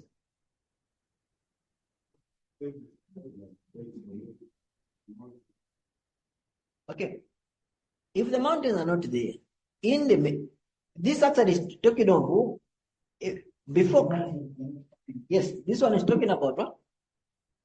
The verse is telling you that they are not found. Just like the question that you can ask, say, when the mountains are moved, where were they moved? The Bible does not give that answer, but it says they are not moved. Here, this verse is telling you, saying the mountains are not there. Then to us saying, where were they? Okay. He says the mountains are not found. Okay. To ask saying, why were they not found? Is for us to go deep, because what the Bible has disclosed is that the mountains are not there. Okay. Versus that other one, and you cannot say that they are the same. The other references that I have pertaining to this is let me give the one that I began with, so that we see it again. That is 9 tract, page 30, paragraph 2. It says, when was there no more sea? When the first heaven and the first earth passed away. Full stop. The scripture does not say that there shall not be any more sea in the earth made no. Okay. It simply says that there was no more sea while the heaven and the earth were in their removed state. That is during the millennium, as you answered. Okay, quite all right. Passed away. Okay. In other words, the first part of the verse envisages a new heaven and a new earth, whereas the last part foretells of no more sea. Okay, before the new heaven and the new earth are made. So the reason to why we see the sea in the post-millennium is because what? The new heaven and the new earth has been made. And in the new heaven and the new earth, we know that there was the sea. Understand? The package of the creation of the earth, we know there was what? There was the sea in the package. That's the reason we see here. He even says, whereas the last part foretells of no more sea before the new heaven and the what? And the new earth are made. Actually, what That you means mentioned is exactly like Paradona was also able to show that the verses he was quoting, they were going back and forth. They talk of future events and they go behind, they are backwards. But here we're taught to say in the same verse, God is first speaking of things in the future, then followed by the things in the past. So that is God. We can't question God. It is Him who is suggesting those things. So we are just hearing. Yeah, we can continue. Okay. And the explicit references with reason and logic. With reason and logic. Because if you use logic without knowledge, also it becomes illogical. You understand? Okay. The references that Victor Tachokautif brings about from the quote. Let me quote from Ansara 3 Ansara, page, that is page 47, paragraph 1 to paragraph 2. He says, in tract number 9, there's a person who was asking a question. In tract number 9, says, behold, I make all things new. He was asking, saying, behold, I make all things new in tract number 9, new edition, in edition 1947, page 38, is the statement that that portion of the new earth which the feet of the wicked have trodden will be purified by the fires coming down from God out of heaven. We have been taught that in the second resurrection, the wicked will come up from their graves, from every part of the earth. If so, then how is it possible that they will tread only a portion of it? He's asking a question. How is it possible that they will only tread a portion of what? Of it. Then in answer, Victor Tachokautif was straightforward. He says, the part of the new earth which the feet of the wicked do not tread and defile is that portion where the holy city what? Rests. Okay? Where the holy city rests, that's where they don't defile. Then it goes further. Those other things which we brought about says, for behold, I create new. This is 1TG number 40. This is 1TG number 44, page 9. Okay, we can go forward. Okay, 1TG number 44, page 9. Then going forward, it says, for behold, I create, that verse which you are reading. Remember that verse in Isaiah 65. It says, for behold, I create new heavens and new earth, and the former shall not be remembered, nor come into mind. Here we are brought down to the time the Lord finally renews the heaven and the earth. You see, okay? Just like it brings back to there, it says, this verse, it tells you saying that God has renewed the heavens and what? The earth. Then it continues, says, but be he, those other verses which follow, verse 17 of Isaiah, but be he glad and rejoice forever in that which I create. For behold, I create Jerusalem a rejoicing, and a people a joy, and her people a joy, and I will rejoice in Jerusalem, and joy in my people. Okay. And the voice of the weeping shall be no more heard in her, nor the voice of crying. We are encouraged, the comment, we are encouraged to rejoice because Jerusalem as well as her people are created for joy. It makes a comment, okay? If you are following there was a time when the Sabbath school, they brought this study. There's a time when we were looking at Isaiah, the entire book of Isaiah. Even the theologians, the way I was seeing how you are reasoning like them. There's a time when they brought the book, then there's a time when we're looking at it here. You can check it up. I think it was 20, this is 20 what? So that was 2023. Just look at it up, the one when we're looking at Isaiah. So there was a time when we came to this verse. Then what they did on verse, the one that talks about the sinner being accursed, they said, this one is before, is during the time when the children of Israel were attacked by what? By Babylon. When they were sinning. Okay. But that other verse, like the way any person who would do private interpretation would not notice or see that the verse above and the verse below, it talks about those people being accursed, the sinner being accursed. Because me, I questioned them, asked them a question. Okay, do you tell me saying that there will be sinners? Okay, there will be sinners in Jerusalem, or there will be sinners after the earth is made new. Then they said, it is brought. This is.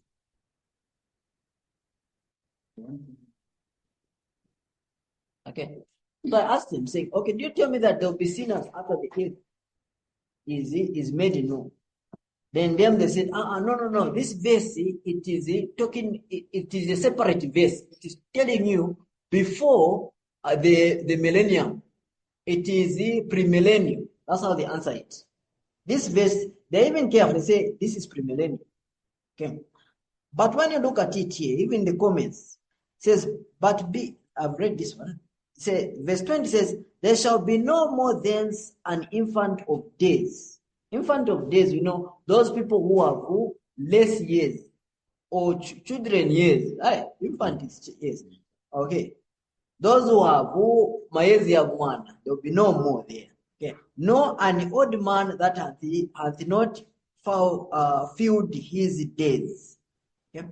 For the child shall die 100 years old, but the sinner being 100 years old shall be accursed.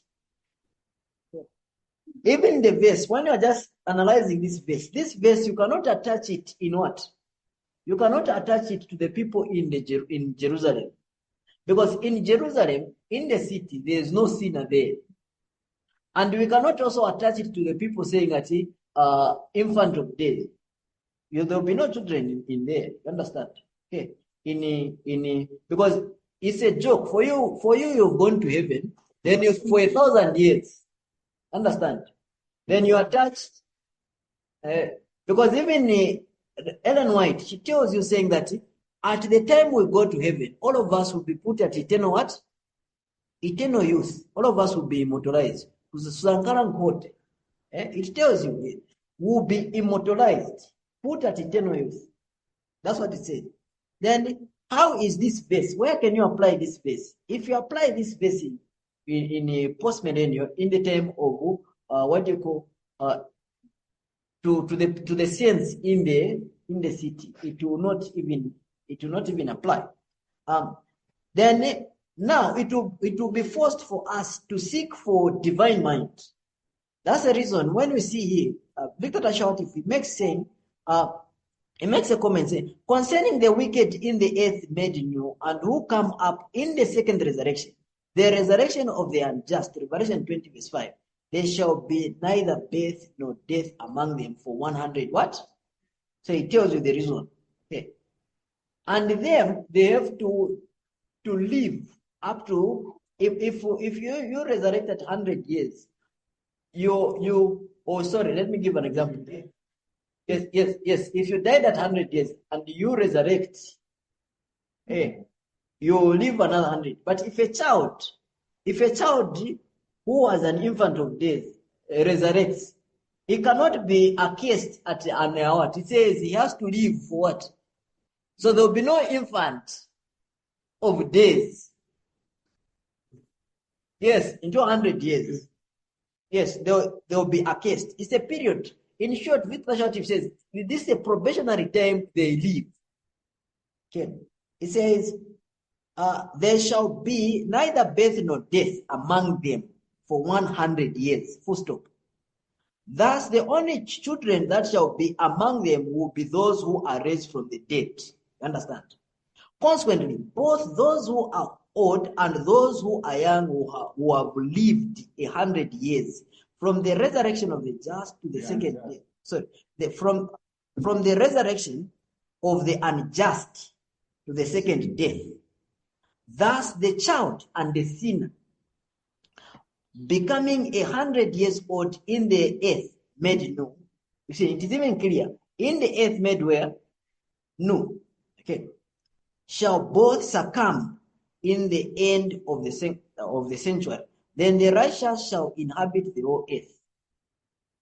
Then the other ones that you bring about, what you call Ellen White, how she describes, Ellen White herself, how she describes the recreation. Victor Tashawati is the only person who tells us how the recreation is going to be done. Ellen White, when she's discussing this in the episode of the course that you brought, she's telling you, saying that when she's saying that the earth is made new, the only verse that she makes reference to is that one of cleansing by fire. That's what she does.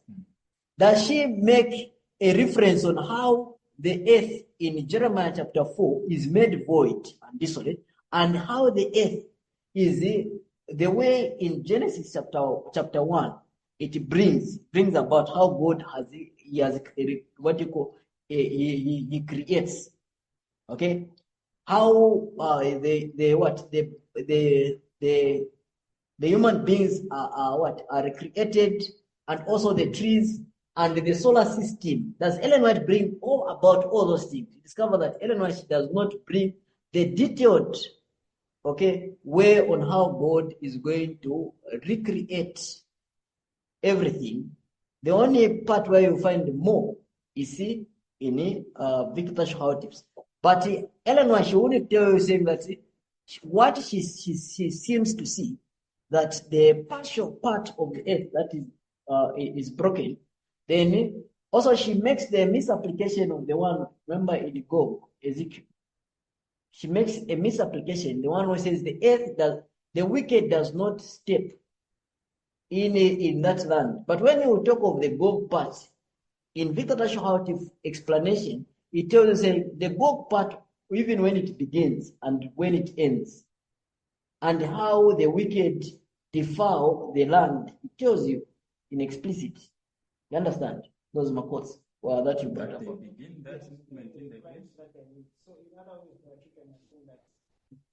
You can come close. In other words, you are saying that when the earth is replicated, has this effect of beauty. The wicked people, they will enjoy the beauty. No, stop.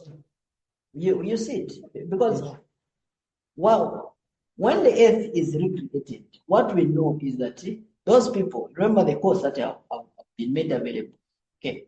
What we know is that the wicked, these wicked, they will have a plan. Because if I go deeper, I have to look at also those courses where Victor Tashmatif makes saying that God gives them a what? A chance. You know that quote where it says that okay, God gives them a chance to prove, saying that okay, give them a second chance. So the course would not have doubt saying the earth is made new, like Eden, okay? But they enjoy the beauty, because what they do, it's like they have built a chance of Edenic beauty, okay? Yes.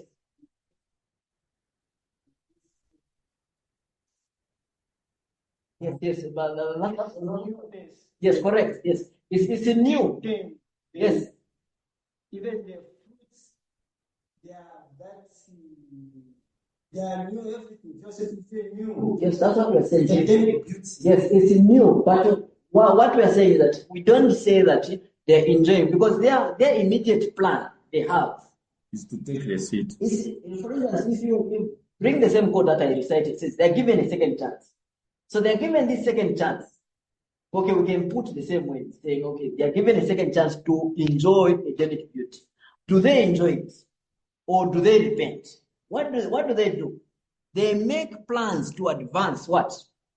And to advance their cause. The beauty they start destroying, and actually, once they begin to make weapons, for them to attack the city. They say that city actually was ours. Even in Russian style, it says that city was ours. They've just gotten from who? From us. That is the immediate thing they have. Then they go there to attack it. Okay. So if we suggest saying, okay, the earth is void or formless, then the people that are as the sand of the sea, please, as the sand of the sea, from the time when the God created the first man up to the time when God is going to destroy all of those wicked, put together, they surround the city. That's what it says. Okay, they surround the city. Where are they going to be? You understand? Because most of the areas of what we say is the broken state is partial. Do you tell me the entire earth in the partial state, because now the majority, even when you go in geography, the large state of this is the sea. And if you say that there is no sea, okay, that's the reason others they bring the theories of saying that there will be no sea so that the people fill in, you understand? Fill in all the spaces so that they fit to attack the New Jerusalem. Understand? Okay. But the course which we bring without putting private interpretation, Council is telling us, saying in the Edenic New Earth, these people are resurrected, the Gog and Magog. What they do, they try to attack New Jerusalem. But what happens is that they don't step there, they don't defile it. Then God cleanses them, which Ellen White puts that quote. God cleanses them by fire. Then Ellen White calls that as what? As the new heaven and the new earth. That's what she calls. But she doesn't tell us how or bring quotes where it says she begins now to describe the new heaven and the new earth as God recreating the earth. Understand? And making the new planets, making the solar system anew. Where does she bring all those quotes? Understand? Okay, so yeah, this is very interesting. I see Brother Sanyambe Waslota's hand is up. So Brother Bernard is adding a view that, according to him, he sees that when the Bible says that the new heaven and the new earth, then it must have the Edenic beauty and everything. It's you will say. Okay? No, I'm just bringing it so that we understand, because we don't want to miss your point, by the way. Because my aim is that every point should be understood and discussed, so that even as we go back to either the writings of Sister White or Brother Hotel to say, when it is made, the earth is made new, it has this, that, and the other. So that now we see. Because look at it this way. Even when it has, according to the version of the Shepherd's Rod, it shows us that wherever they will step, it will still be bent. Let us ever remember that. So, meaning therefore that God is showing us that even in whatever state, whether it will be Edenic or non-Edenic, the fact that it will be given them an opportunity to see what they have missed, they still don't see what they have missed, but desire to attack the city and get it by force. Not until the panoramic view happens. When they see the real reason why they are outside the city, that they will turn. In fact, before the fire comes upon them, it is them who turn and defile the beauty of Lucifer, according to Ezekiel 28. We should not forget all those things. Before anything happens to them all, they are the ones who be now calling you. So is this the man that made the earth to tremble? Are you seeing? So they will now understand that actually they've been siding with error. So you see that however beautiful it will be, for as long as they have stepped on it, God says that fire comes down and consumes them. And this is where both accounts of Ellen White and Vitotef meet to say that is the only portion that shows from creation to this point, that this is the only point that God purifies the earth by fire. Not the recreation does not purify anything. No wonder you see that the wicked, even in the new earth, are able to, their bones are able to be found. And they are able to stand after 1,000 years and live for 100 years. Are you seeing that? So you can see that even Victor just tells us to say, God who was able to create from nothing, how can he fail when he has already the material available? That's what we are told. That's why we don't have questions. Say, okay, if these wicked are resurrected, or maybe at the time that is creating the earth, where are their bones? We don't ask those, because we know that the God who is able to bring things out of nothing is able to create from something. That is where our faith ends, because God is pointing what is going to be able to do. And most of these quotes that Brother Kigan has brought, 1TG, the 9 tract, we looked at them to ascertain at what point was there no more sea. Because this is what I was trying to correct you when you were saying that if there will be no more sea, where will the wicked come from? Because the sea must give up. But especially is telling us that there is no more sea when the old earth and heaven are in their passing away state. But in the new earth, they are there. And remember that the wicked are resurrected, not in the passing away phase, but when the earth is what? Made new. So you'll be able to see that the sea will be there. That is where the shepherds would answer or cleared that particular aspect. I know you have another concern. Let us hear what Brother Sanyambi has, and then we accommodate the other thought that you have. Brother Waslota, your hand was up. I'm lost, very lost Okay. actually. Sure. Yes, I've heard when we say that they'll be given a second chance, and I heard the word probation. What does it mean? Like given a second chance to repent na kupulumusidwa olo bwanje. I'm lost on that part. Oh, yes. Thank you for that one. I know it's human words that may make us to get lost, but what it is they will be able to just see what they have lost, such that in their minds they think that the only way they now can achieve it is by taking it by force. So maybe when people are saying second chance to mean probation, no, there is no more probation, because inspiration tells us that those who do not resurrect in the first resurrection, which is at the beginning of 1,000 years, there is nothing that can happen to them to change them to become anything else. So there is nothing like a second chance to be saved. No, it's not a second chance to be saved. But they are given like 100 years to see the beauty that they would have had had they lived the commandments of God. Okay? And so that is the only thing. So that is why it is just saying that for them to live 100 years, they will be accursed. So that is how far the expression tells us to say they will be able to live in the earth maybe only 100 years. And then they...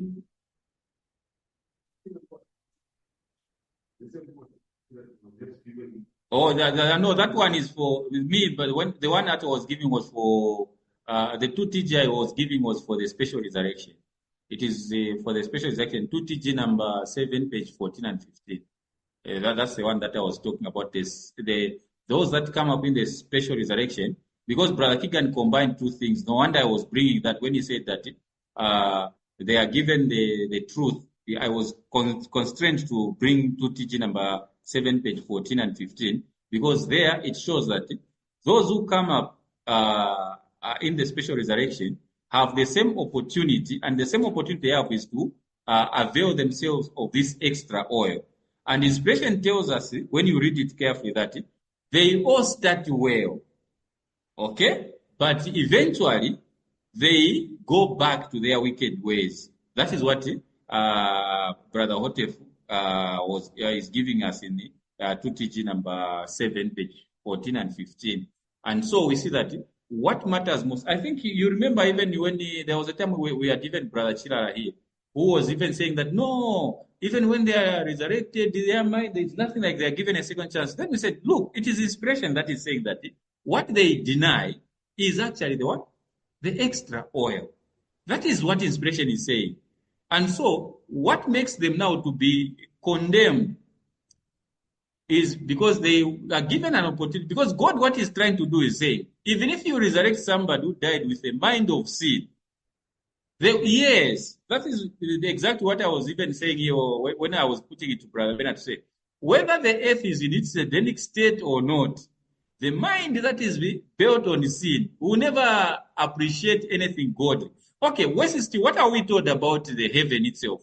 We are told to say, people even despise the table that will be set for them in heaven. Say, you see that is what sin can do. And yet that will be the food that the angels also feast on.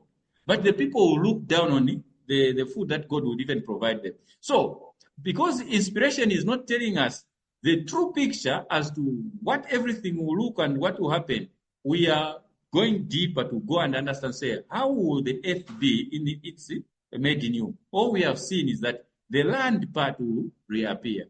The sea part will appear. The mountains will appear. That's what we are now aware of.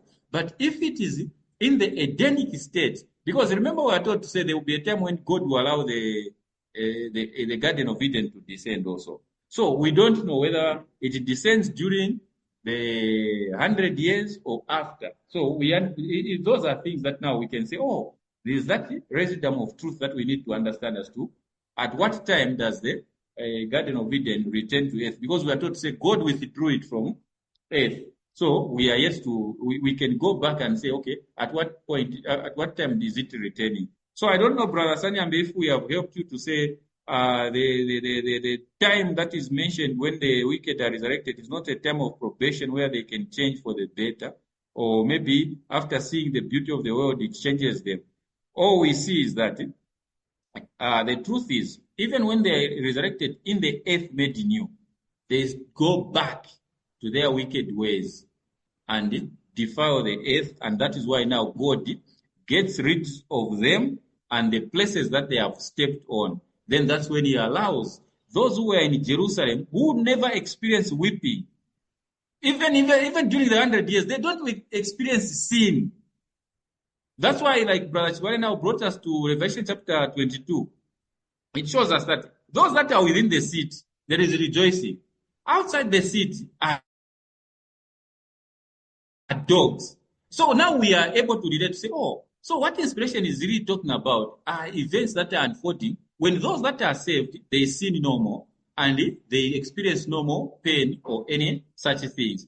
Whereas at the same time, there are those that are outside in anguish of pain and sin and the loss that they have experienced, they resort to like take the kingdom or the city by force. So those are some of the things that inspiration puts right.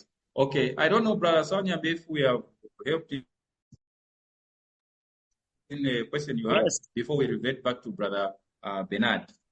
Oh, okay, thank you.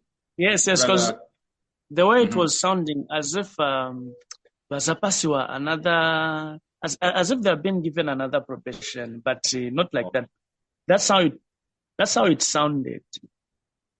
Then on the little season, yes, only the 1,000 years.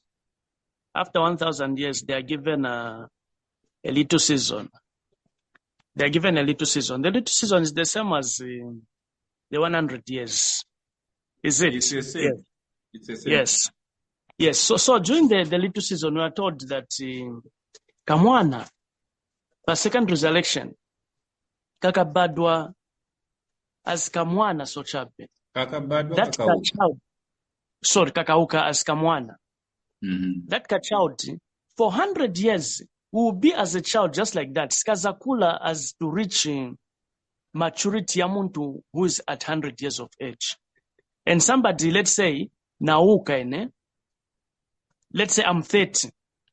I'll just be like that as muntali pa 30, not to grow connect as muntali pa 130. Which is you have a code for that. Because we are going with codes here, so that as you bring it, we go to it and look at it, or it is just a suggestive statement that you heard. Because have you seen that we are giving each other time? That code will give you time, so that you look for it, and then we discuss and say, oh, okay, there is this. Because the truth is, not all of us have read everything. And if we haven't read everything, we can't conclude that everything is not there just because we haven't read it. So, like you are putting it, that is,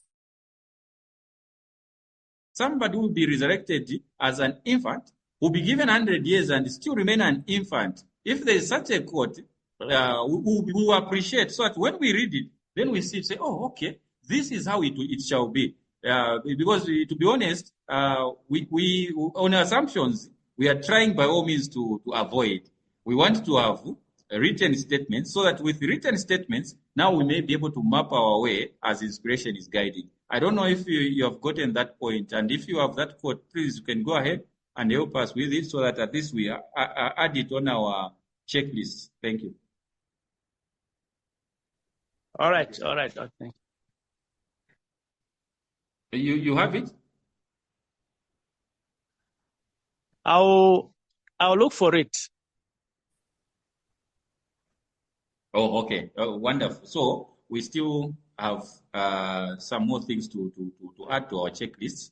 Yeah, so now we can safely turn it over to Brother Bernard. Thank you. So, the comparison, very comparison. Mhm.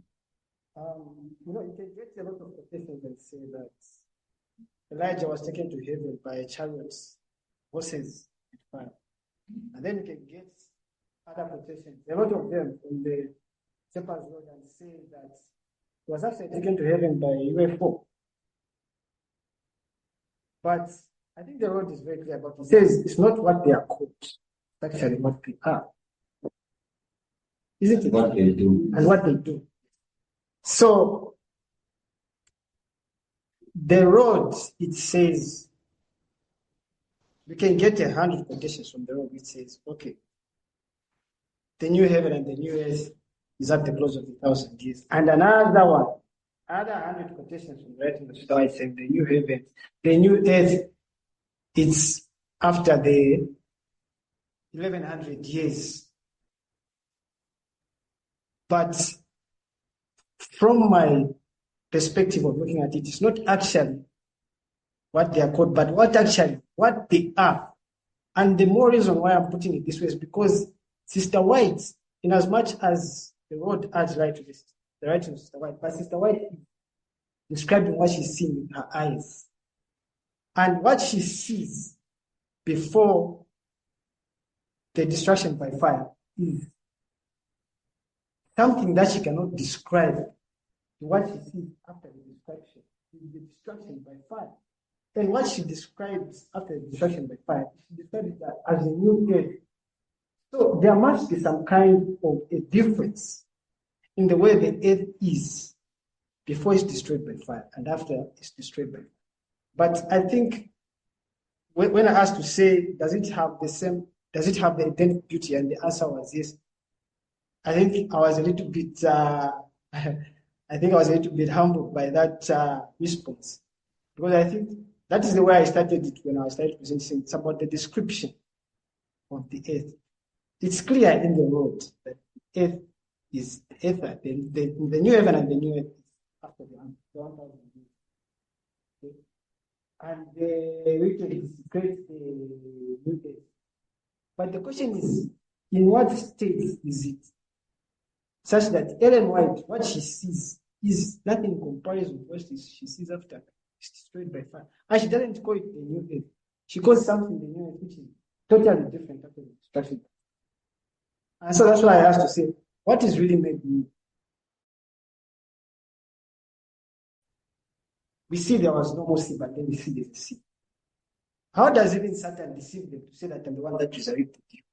Because when you look at after the destruction by fire, because that fire not only destroys the earth, but it destroys even the atmosphere, you discover that the saints will bask in the lights coming from the throne of God.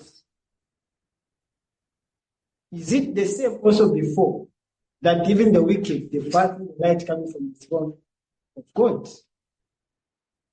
So it's more of a description. Okay, this the way it is, and this the way it is. Is it the same?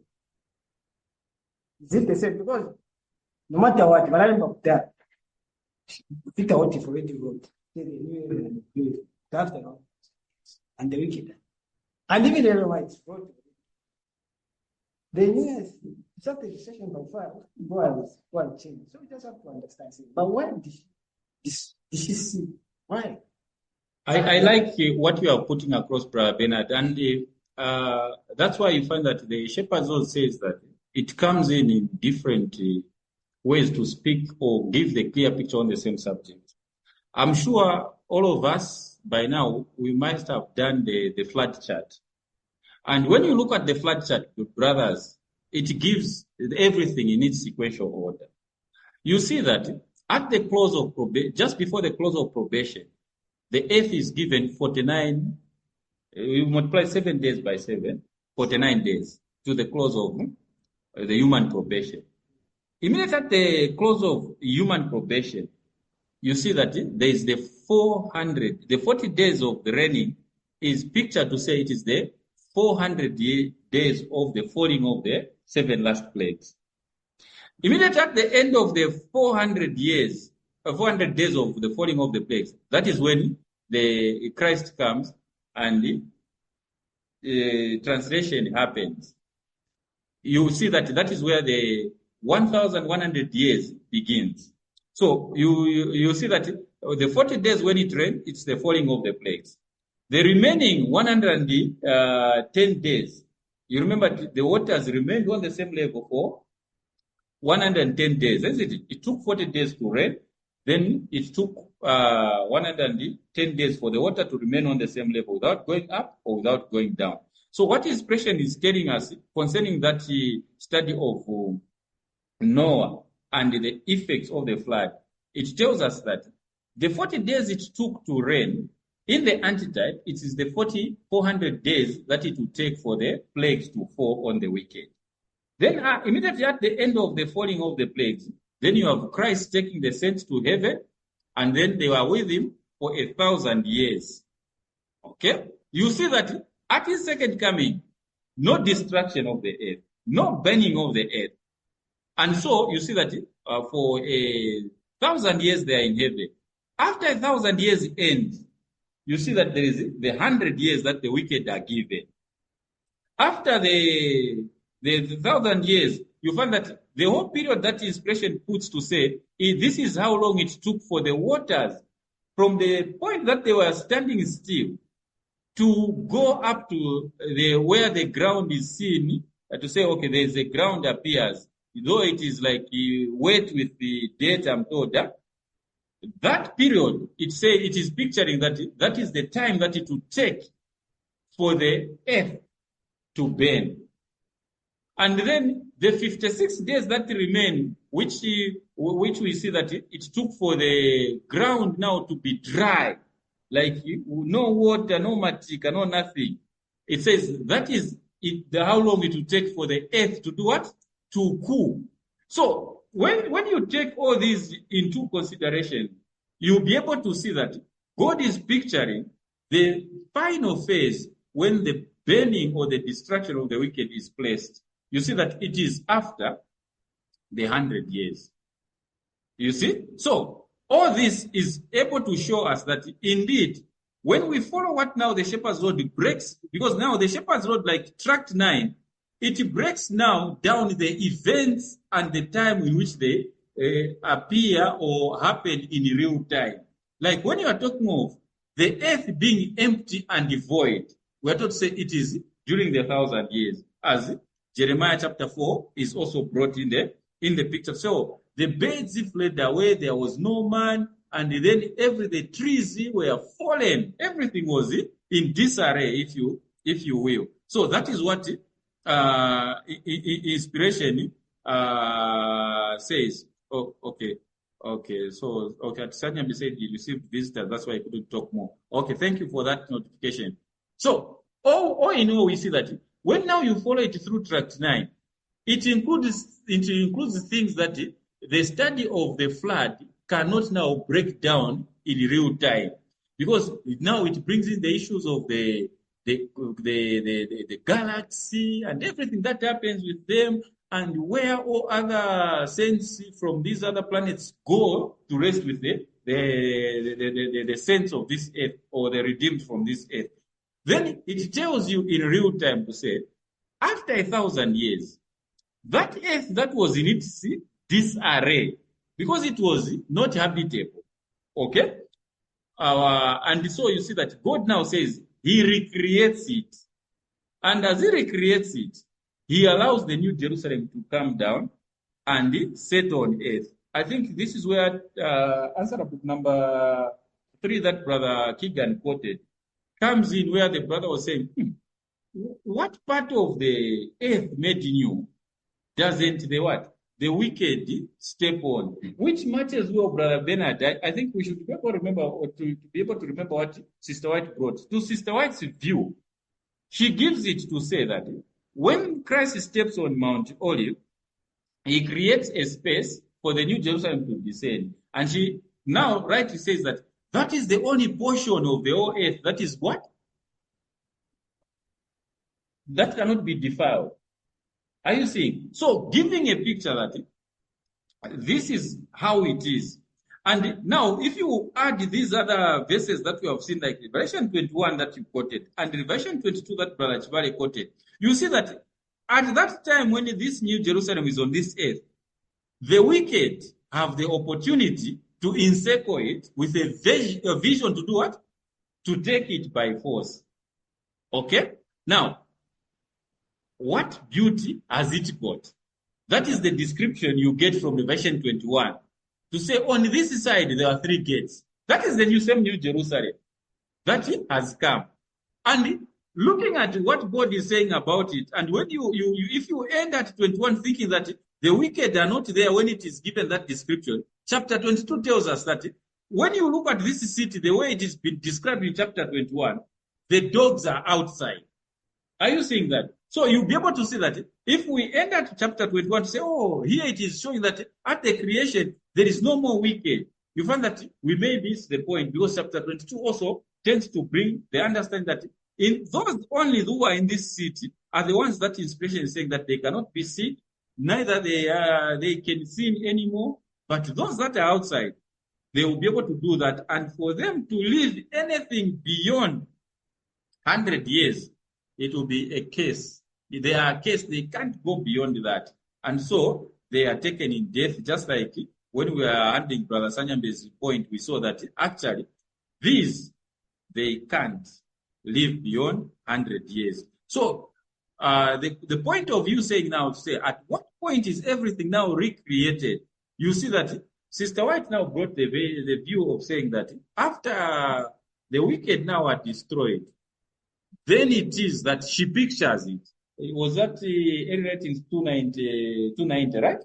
Which says the wicked now, the earth is made new, and then the Jerusalem, and she doesn't say that Jerusalem comes, she just says the earth is made new, and the saints possess the what? The whole earth. Whereas when you take it from tract 9, you see that at the point that God now burns the whole earth with fire, and then it takes the 56 days according to the flood to cool down. It takes the thought of this Noah to say that is the only time that Noah was allowed to come out of the what? The ark. So if you take the flood and what the shepherd's rod is teaching in tract 9, you find that they are in harmony, in the sense that from the first time that Noah entered the ark, when the saints are separated from the wicked, there will be 49 days of before the close of probation, which is like the 7 days that Noah entered the ark and he was there. Then you find that Noah now goes to live in the ark for all those periods, whereas for the saints it takes a different tone in the sense that they are taken from this earth, they go to heaven for 1,000 years, they come back to this earth, they are in the New Jerusalem, they don't leave the New Jerusalem until the 100th year of that time that the wicked are resurrected. That's when now, after fire purifies the earth, that's where you see the gates open, and then the saints possess the whole earth. That is how the shepherd's rod gives it detail by detail, as opposed to where Sister White gets this portion, speaks about it, connects with this and that. So now we have a detailed description that the shepherd's rod offers, and then we have those points that Sister White says, where when you take them from one point, it will show you that they are picturing the earth in its rugged form, but the wicked still taking their turn to encircle the whole city. And true, that is the whole place that is saying that it is the first one that God stepped on and it was pure, isn't it? And then when you look at the shepherd's rod, it's saying that everything was pure, except as the wicked are resurrected, they make it bad by their desire now to build weapons and everything else. So both are picturing the desolation, but in a different version. The desolation that Ellen White offers is that it comes from the earth as it was before it is made any better, isn't it? And the shepherd's rod now tells us to say it is the earth made better, but made the bad by the wicked walking on it and doing all those wicked things that they do. But both now bring us to the same point that fire from God consumes the works of the wicked that they would have done in that little season. So all these are things that we see that they are agreeing, except a few that we are yet to note. Brother Bernard. Mhm. You speak up.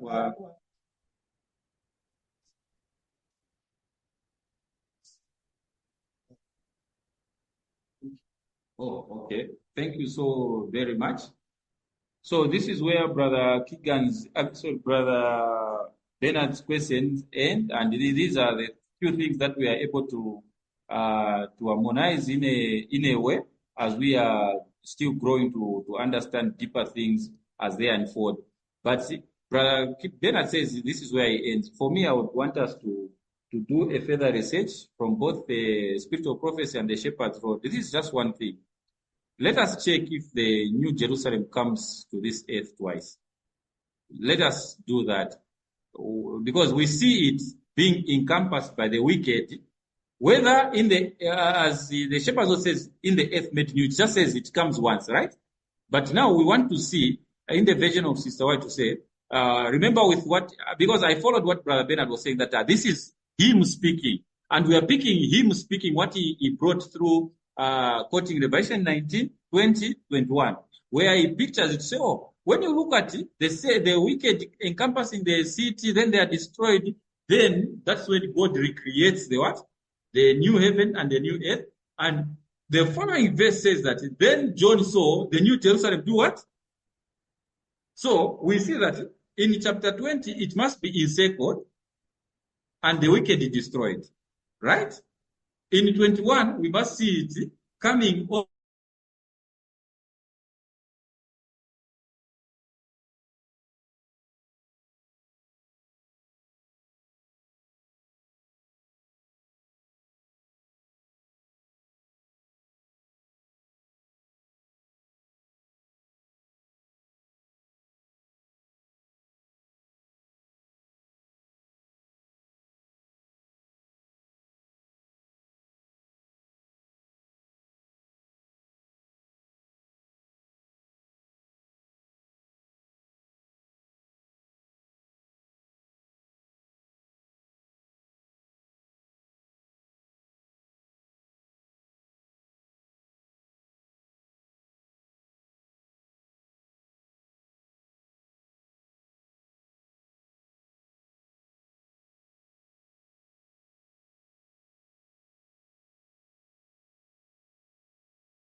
Hello.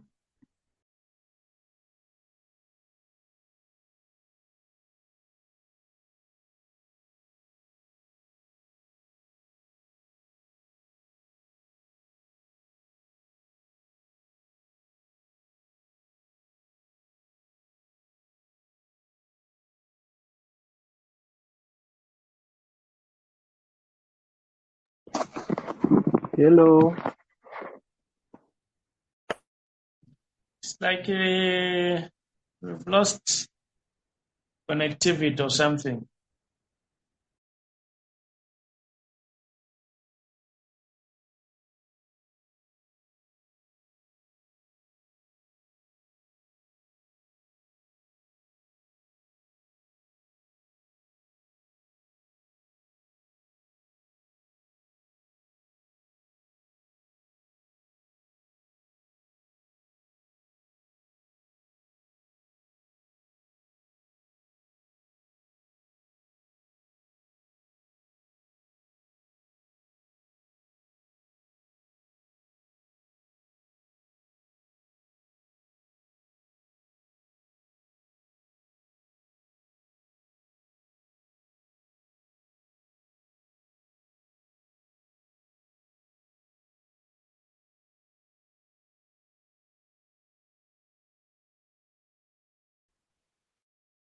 So sorry, still another network challenge.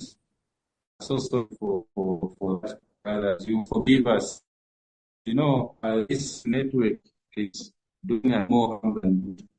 Okay, so eventually your internet connection is not unstable. So I'm sure maybe because of the cloud cover, but we'll see how far we go. So, like Bernard, what I was saying is, we still have one more thing we need to go and restore. This one can we just break the courts and the point I have is that because we see that in Revelation chapter 20, we see the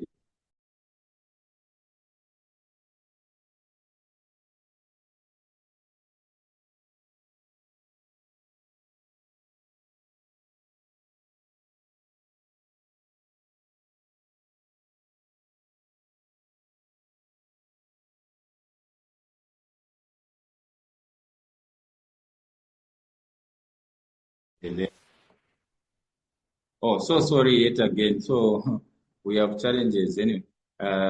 We continue, however, as God is giving us the opportunity to do so. Okay, so I was saying that we still have the opportunity because we see in chapter 20 that the wicked encompass the holy city, okay, and then fire destroys them. Then in chapter 21, we see that God creates the new heaven and the new earth, and then the new Jerusalem descends.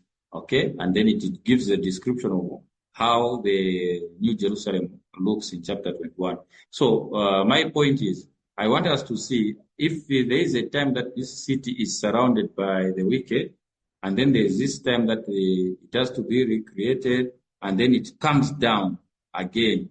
So that is where we need to do a research. If we find any quote or we don't find, because what we are doing is we are not only helping ourselves, but we also, I'm saying,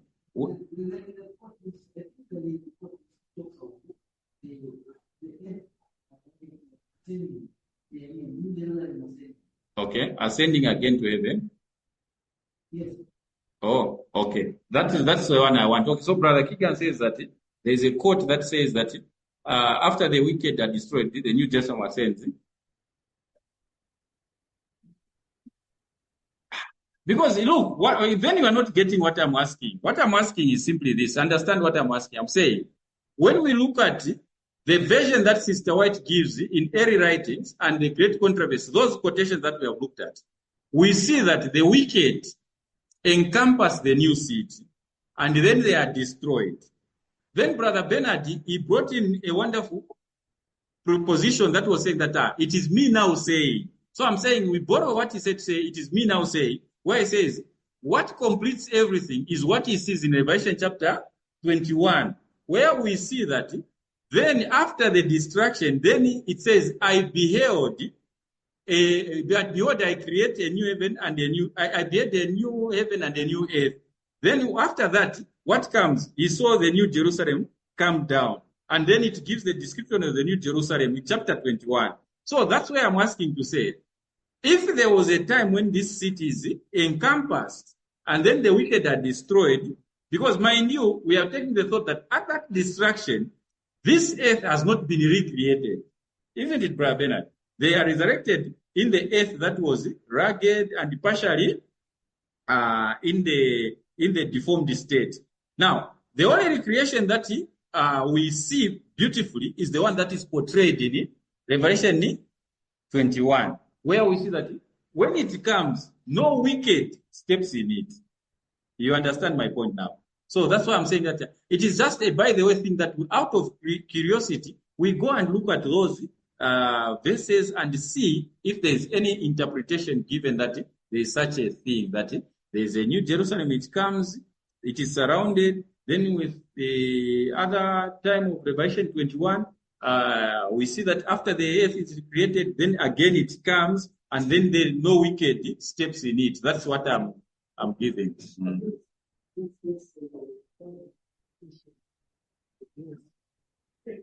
So, okay. Oh, let me just be, okay, are these searching the private interpretation? Yeah, no, yeah, that's what we are here for. because we don't want anything to go and Okay, unattended. so mine is a simple question. I just want to find out to say, when does eternity start? Because according to my understanding of eternity, it's the time when we will be living without counting time. But now we are told that if we will be able, saints will be able to live for 1,000 years, it means we'll still be counting time. So when does eternity start? Does it start during the 1,000 years or after the 1,000 years when the Jerusalem is back on it? Okay, thank you so much. Maybe just a quick one as we are going to research on this question. Actually, eternity for the saints begins with the establishment of the kingdom. That is how inspiration tells us. So our eternity, because those who are counted to enter the kingdom, they will never face death from that point on. So that's why they are able to meet even with the sinless beings from other worlds, live with them, they come down to this earth. Then because what we are talking about when you are saying counting time, it is the time that is allocated to this earth. But before this time that is allocated to this earth ends, there are events that portray the beauty that the saints will enjoy, even from this. That's why it says that we enjoy life here and in the hereafter. So you see that even when the earth period ends, the saints, that's why they enjoy the 1,000 years that the earth ends with Christ, because they are forever with him. They will never face any death. And those ones, my brother, are the ones that will live eternally. Even after those come up, like the 100 years the wicked live, there is nowhere they are going. Theirs is curtailed at the 100th year. So you see that it shows that this is the probationary time for the earth. No wonder you see that after all these things that are to do with calculation ends, the inspiration ends by saying, then the saints possess the whole earth. So you see that the countless years now that you are now talking of continues on. Not that this is when the people of God begin to enjoy a life that they can never die. That is how it is. Maybe, as you have put it on the question paper, I know other people may have other visions, so we'll still revisit it. But I've just given you a summary.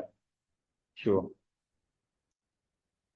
This question: how do the wicked themselves count time when actually the lights of the heaven are destroyed at the second coming of Christ? But then that's how we count time, using the lights of heaven. So, yes. Are you sure? Are you sure? Yes, but no. You have said counting time. I want us to be reminded that the things that you are saying that we are using to count time were only given to us. Is it on the fourth day? Are you saying how did we count the first day? I'm saying us or yes. No. Yes, because no. But you see, when we say us on earth, if we say us on earth and then we say, okay, we are on earth, we are not part of when God was creating, forming it from void. No, it's part of us. It's part of our, because this is why you find that many people try by all means to eliminate the first 3 days of creation, say, because no, God was saying that the first day, it is God who is counting.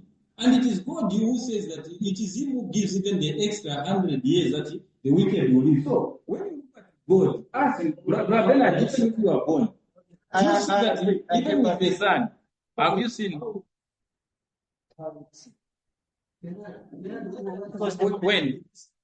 When? The signs of the heaven. When? After, in the second resurrection. In the 100 years. Because that was the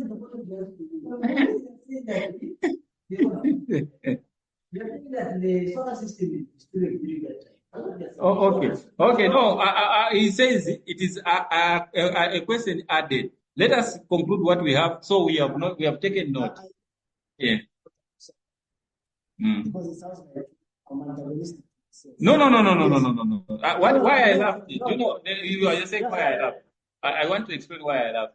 Why I laughed was him, what he said. I started laughing when he was saying what he was saying to say. When you look at what you are putting across and all these things, it is you we are supposed to ask. So that's why I laughed to say, look at this. Brother Bernard wants to understand, and he's asking. Then that one is saying you should ask Brother Bernard. That's what made me to laugh. Say, how can a questionnaire be asked again? Yeah, that's what made me to laugh. Yeah. Mm, mm. Because if they have to count the movement of the sun, it means that the sun has to be related. That's why I'd like to say, brothers, what is truly being related? You see that, right? And then, but when you look at what John says that, and there was no more something like I did not see any sun because the lamb is the light of that place, something like that. So I think that's where the description comes in. I'm not rejecting about the You see, do you know why I even said that that should be put on a separate card that we look at it seriously? Because I would have asked you the same to say, when you look at it, the devil being bound for 1,000 years, he's the one actually who lives when there is no sun. How is it counted that the 1,000 years are complete for him? Because he has even a bigger chunk than the 100 that we are talking about and worried about. If it will be difficult to count the 1,000 years when the sun is no more, when the earth is in its void state, how is it easier to count when it is in a void state, and then you want to see it well counted when everything is recreated? So that's why you see that I was saying that. That's why I laughed when he was saying, it is you to ask. So I was like, okay, let us not go that route. Oh, listen, beloved.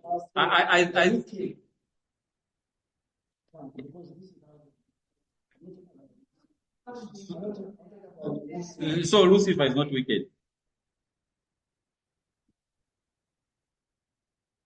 So I was talking about the wicked because to the people on earth, the way they've been taught how to count time is using the sun. So the question is, how will they count time? Because what you're asking, Brother Bernard, who have been recreated after 1,000 years. This is the version we have.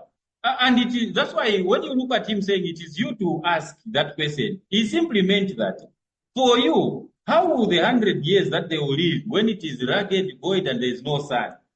You see, that question actually backfires to you to say, if you are saying that the world, this earth will not be recreated, and yet the wicked must be destroyed, it is you to, that's why it is you to ask to say, how are they counting when those were not created? When you ask those that have now the message of the shepherds, we know that everything would have been by then been what? Recreated.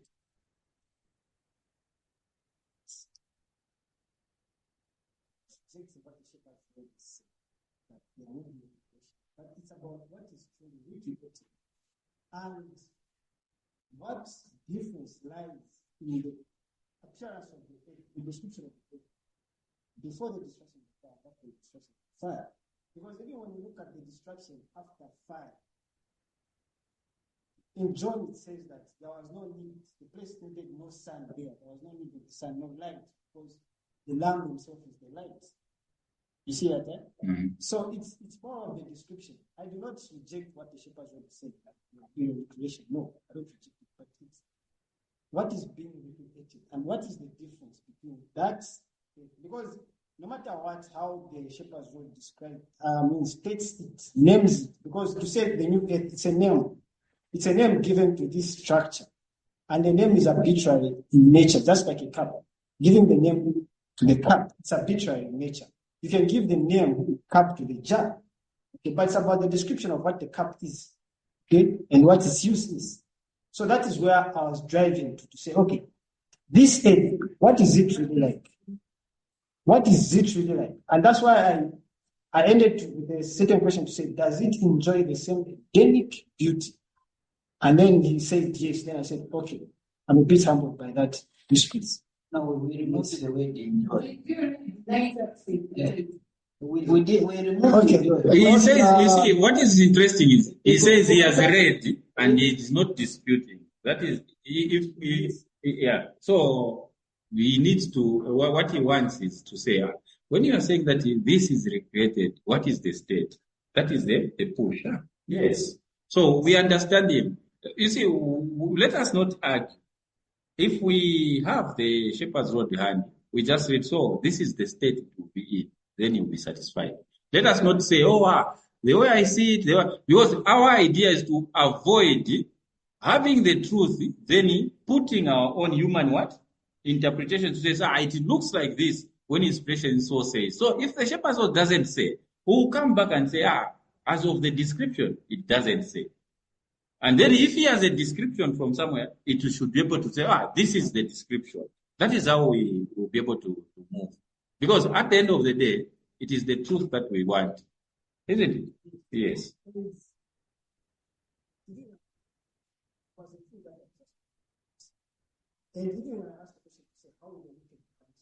Because that's the clue that I was bringing out. So, I wanted to say on the time, when you started the term, it tells you when it's discussing time. That question can also involve, because remember that the road discusses saying that there are people, for instance, that do not depend.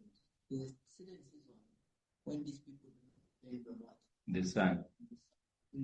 But they know that it is a day of 10. So, whether there's the sun or no sun, there's the way people can count what? Can count time. But so now the point, what is really the point you're trying to make? Because if again I answer it in the perspective of us counting time, this is what you're bringing about. Is now what you're trying to say, okay, we assume saying, okay, what we've got on the table is that there will be the new heaven and the new earth. The solar system is made. Even in chapter number 9, it says the solar system is made. Okay? The solar system is made. So, it's us who can have that privilege, or who are supposed to ask you a question. Saying, okay, if the solar system is made, meaning that it is the sun, how are those people in the earth? Okay? Those people, how are they going to count time? How are they going to count the 100 years? Again, that question is not really very important, because what these quotes are bringing on the table is that there will be what? There will be the earth made new, or the earth, the new heaven and the new earth. The wicked will step there in the new heaven and the new earth. Okay, this is what Ellen White is bringing, saying what she calls the new heaven and the new earth is the cleansing by the fire. Which quote can we say, or are you leaning on? Because the new, which Ellen White is bringing, saying the fire cleanses the earth is also in agreement with the road. You understand? Is in agreement with the road. But where are you now leaning? Are you leaning saying, okay, you're standing on the stance of Ellen White to say that the earth is going only to be made new after the wicked are destroyed? Or you are standing on the writings of Victor Shahati that the earth, or on the writings from these that we discussed, that the earth will be made new, then the wicked will stay there. Where is your stance? Or you are still in there? So the clear thing is that the earth is made new, but then the Edenic beauty. But because if Wait a minute. Yeah. The Edenic beauty, even the throne of God being here, the people of God being bathed in the light from the throne of God and having no need of the sun is after the destruction of fire. That is where I stand. So there's a difference in the way the earth is and the heaven is before the destruction by fire, and the way it is after the destruction by fire. That's why I'm not leaning on the phrases to say new heaven, new earth. No. I'm leaning on the description. Okay. Where does the difference? So you are in agreement. Because we talk strictly for the Edenic beauty. Edenic beauty. Remember that Eden, it was simply what? Understand that when we discuss in Genesis, the origin of Eden. That's the reason why Phiri said that we are also to start when is Eden going to descend? Okay? Because Edenic, we're referring to a what? A place. We're referring to a garden of Eden. That's what. So because if we say that the Eden, which we do not know, we can't say for sure that it will be in Edenic beauty. But what we thought you meant by saying Edenic beauty is that the earth is made what? Eden. Yes, is made new. Yeah. Because you see, this is what I am appreciating with what we are studying.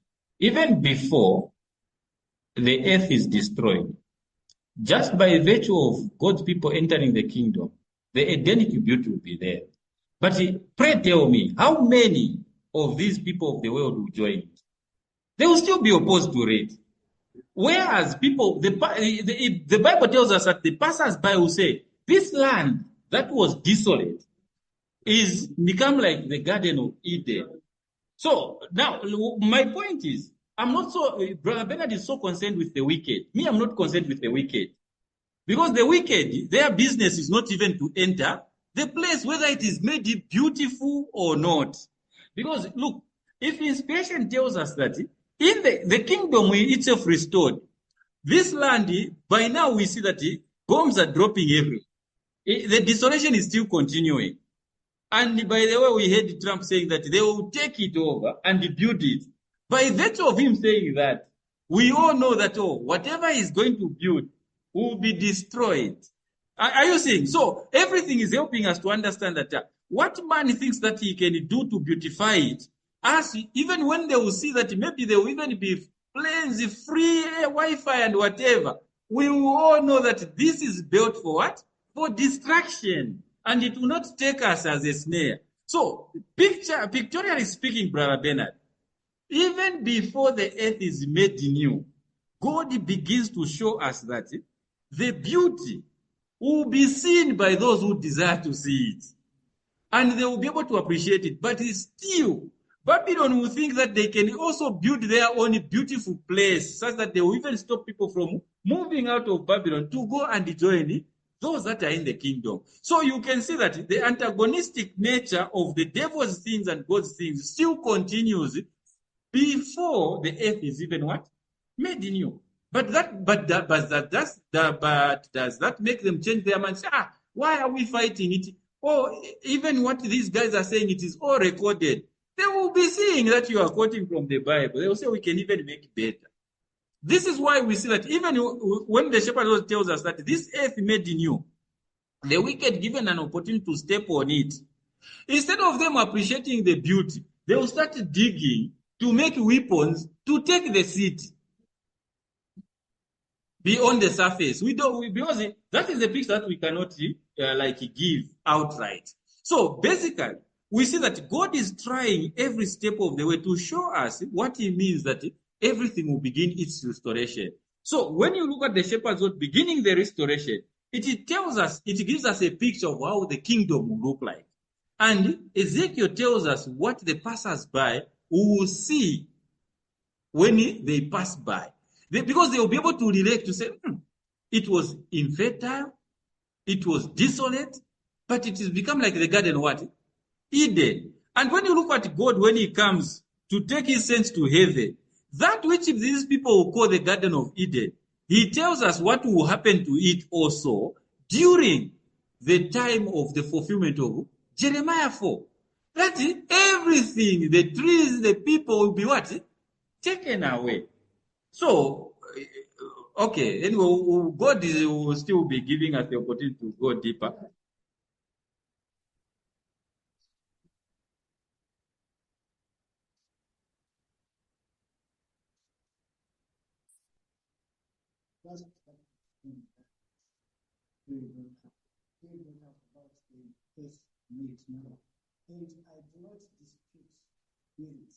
Yeah, no, we are not saying you are disputing.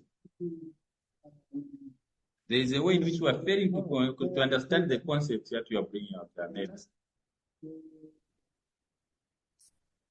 The description, let me say, I've gotten, that's why I said that when he said that we don't eat, I said that I was humbled by the response. And I can still say that I'm still humbled by the response, because I think that's the very response to the question that I think that answers the question. To say that it is returned after the 1,000 years in its Edenic beauty and states. I think if that is the clear answer coming from us, it answers the question if it comes out that way. And I think I said that I appreciate that. And here, yes. Thank you. All right. The Edenic beauty, the way we got it in the, that is in entity, not really in the place the way. Yes, not like Eden, as in Edenic beauty, like the way it's appearing. Yes. The garden. That's how we answered it. Yes, yes, That yes. you made entity, not Yes, in place. it's not in place. Yes, Yes, because if in place, we know that Eden, we do not know when. We cannot really ascertain when it will descend. I'm going even there. Concerning the garden of Eden. So I said Edenic beauty, not as the garden of Eden. So as I said, I'm humbled by the response. Actually, I'm still humbled by the response. So we see that it's not only given to us in view of a time like after 1,000 years, but it is also shown to us even before the 1,000 years begins. And that's why you find that God would tell us that it will be an ensign. But even when it is an ensign, not everyone rushes to read. Okay? There will still be others who still oppose it. And so we see that God is showing us that this same opposition that they have in its pre-millennial setup, they still have it after the millennium. And I think maybe Brother Kigan tried by a certain measure to tell us that you look at the war that Gog begins in trying to invade, because it's trying to invade the same kingdom restored. Are you seeing? We see that inspiration says that war which they start, Gog is not destroyed there and then completely. Though when you look at Ezekiel, chapter 38 and 39, it shows like Gog is dead and buried. They bury him, and you will see those months that are mentioned. Say to take these months to bury him, and those that will pass by it will stop their nose. And yet, again, inspiration tells us that they will again assemble. Are you seeing?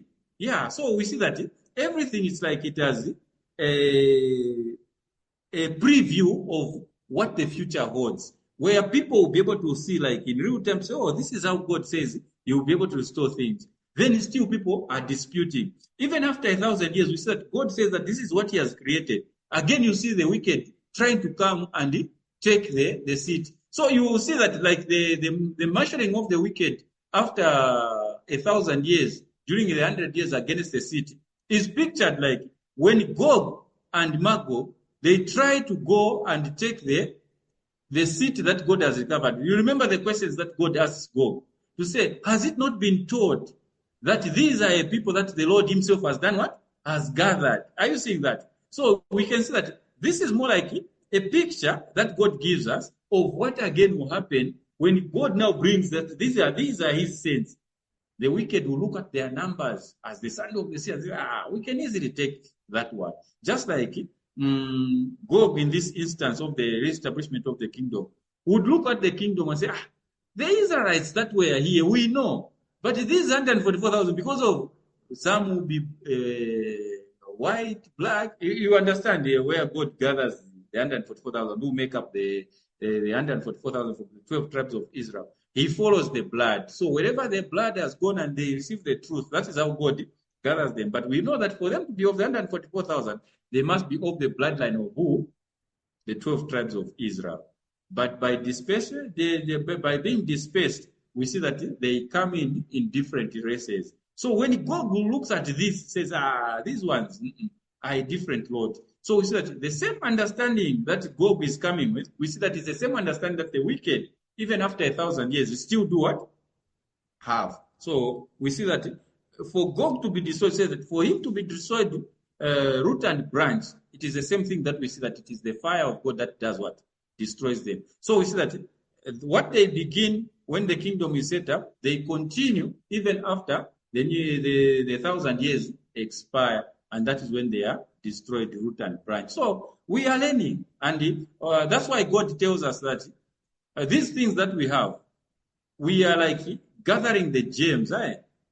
making them the property of God's remnant people, so that now we will have a straight line of truth. So this is what God was talking about. Oh, this is what God means. That is what His intention is. No wonder even He said earlier on to say we shouldn't feel lazy to task our minds to understand these things, because it is very, very important.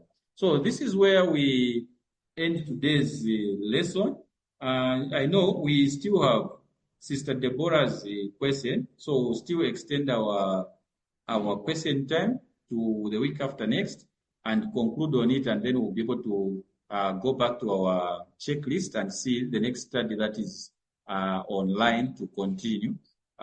So we hope by then Sister Deborah will be able to make it. If she doesn't, then we'll give Sister Olivia the privilege the week after next to come and help us in answer to the question of Sister Deborah. And also, we still have, is it Brother Bernard, you still had another question relative to what Sister Deborah had? Okay. Okay. Yes, I remember all those. Yeah, so we see that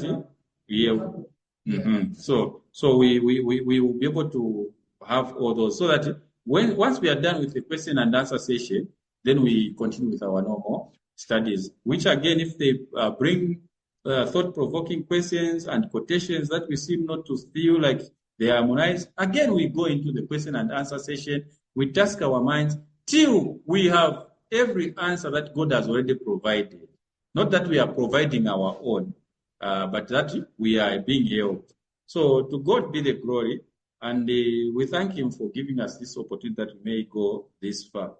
Okay, so at this time, who is closing for us, Brother Bernard, in prayer?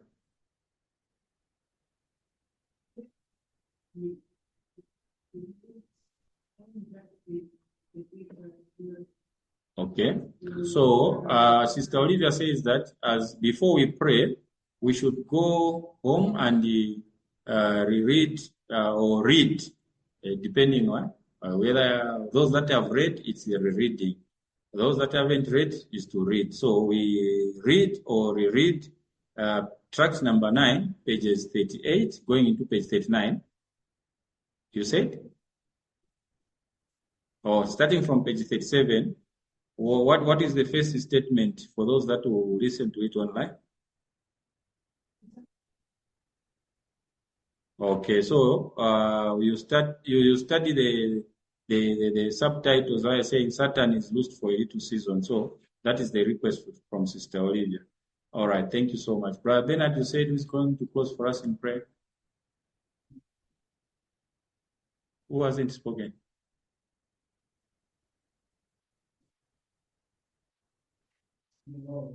Oh, she's been away for a long time. Oh, Sister Nakamba, you can come forward and close for us in prayer. Though you are saying she did not speak, she actually the one who spoke more, except you are walking up and down. Yeah. You in the morning you are it.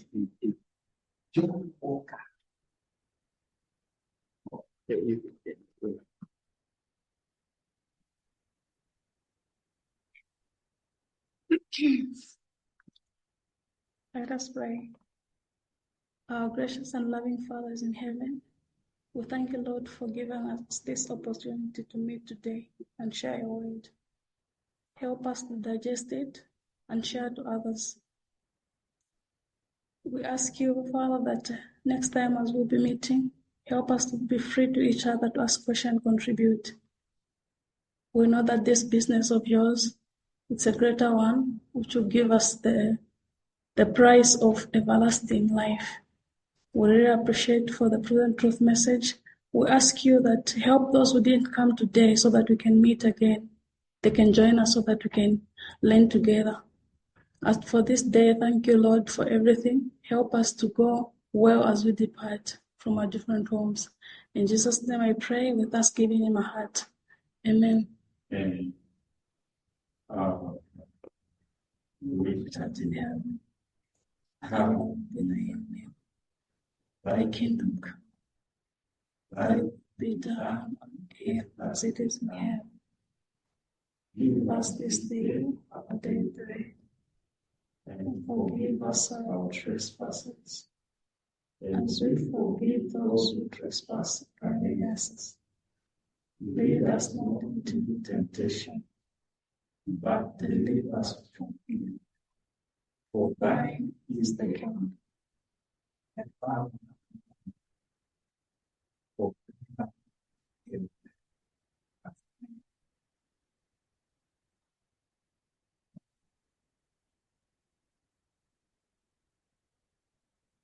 Okay. Thank you so very much.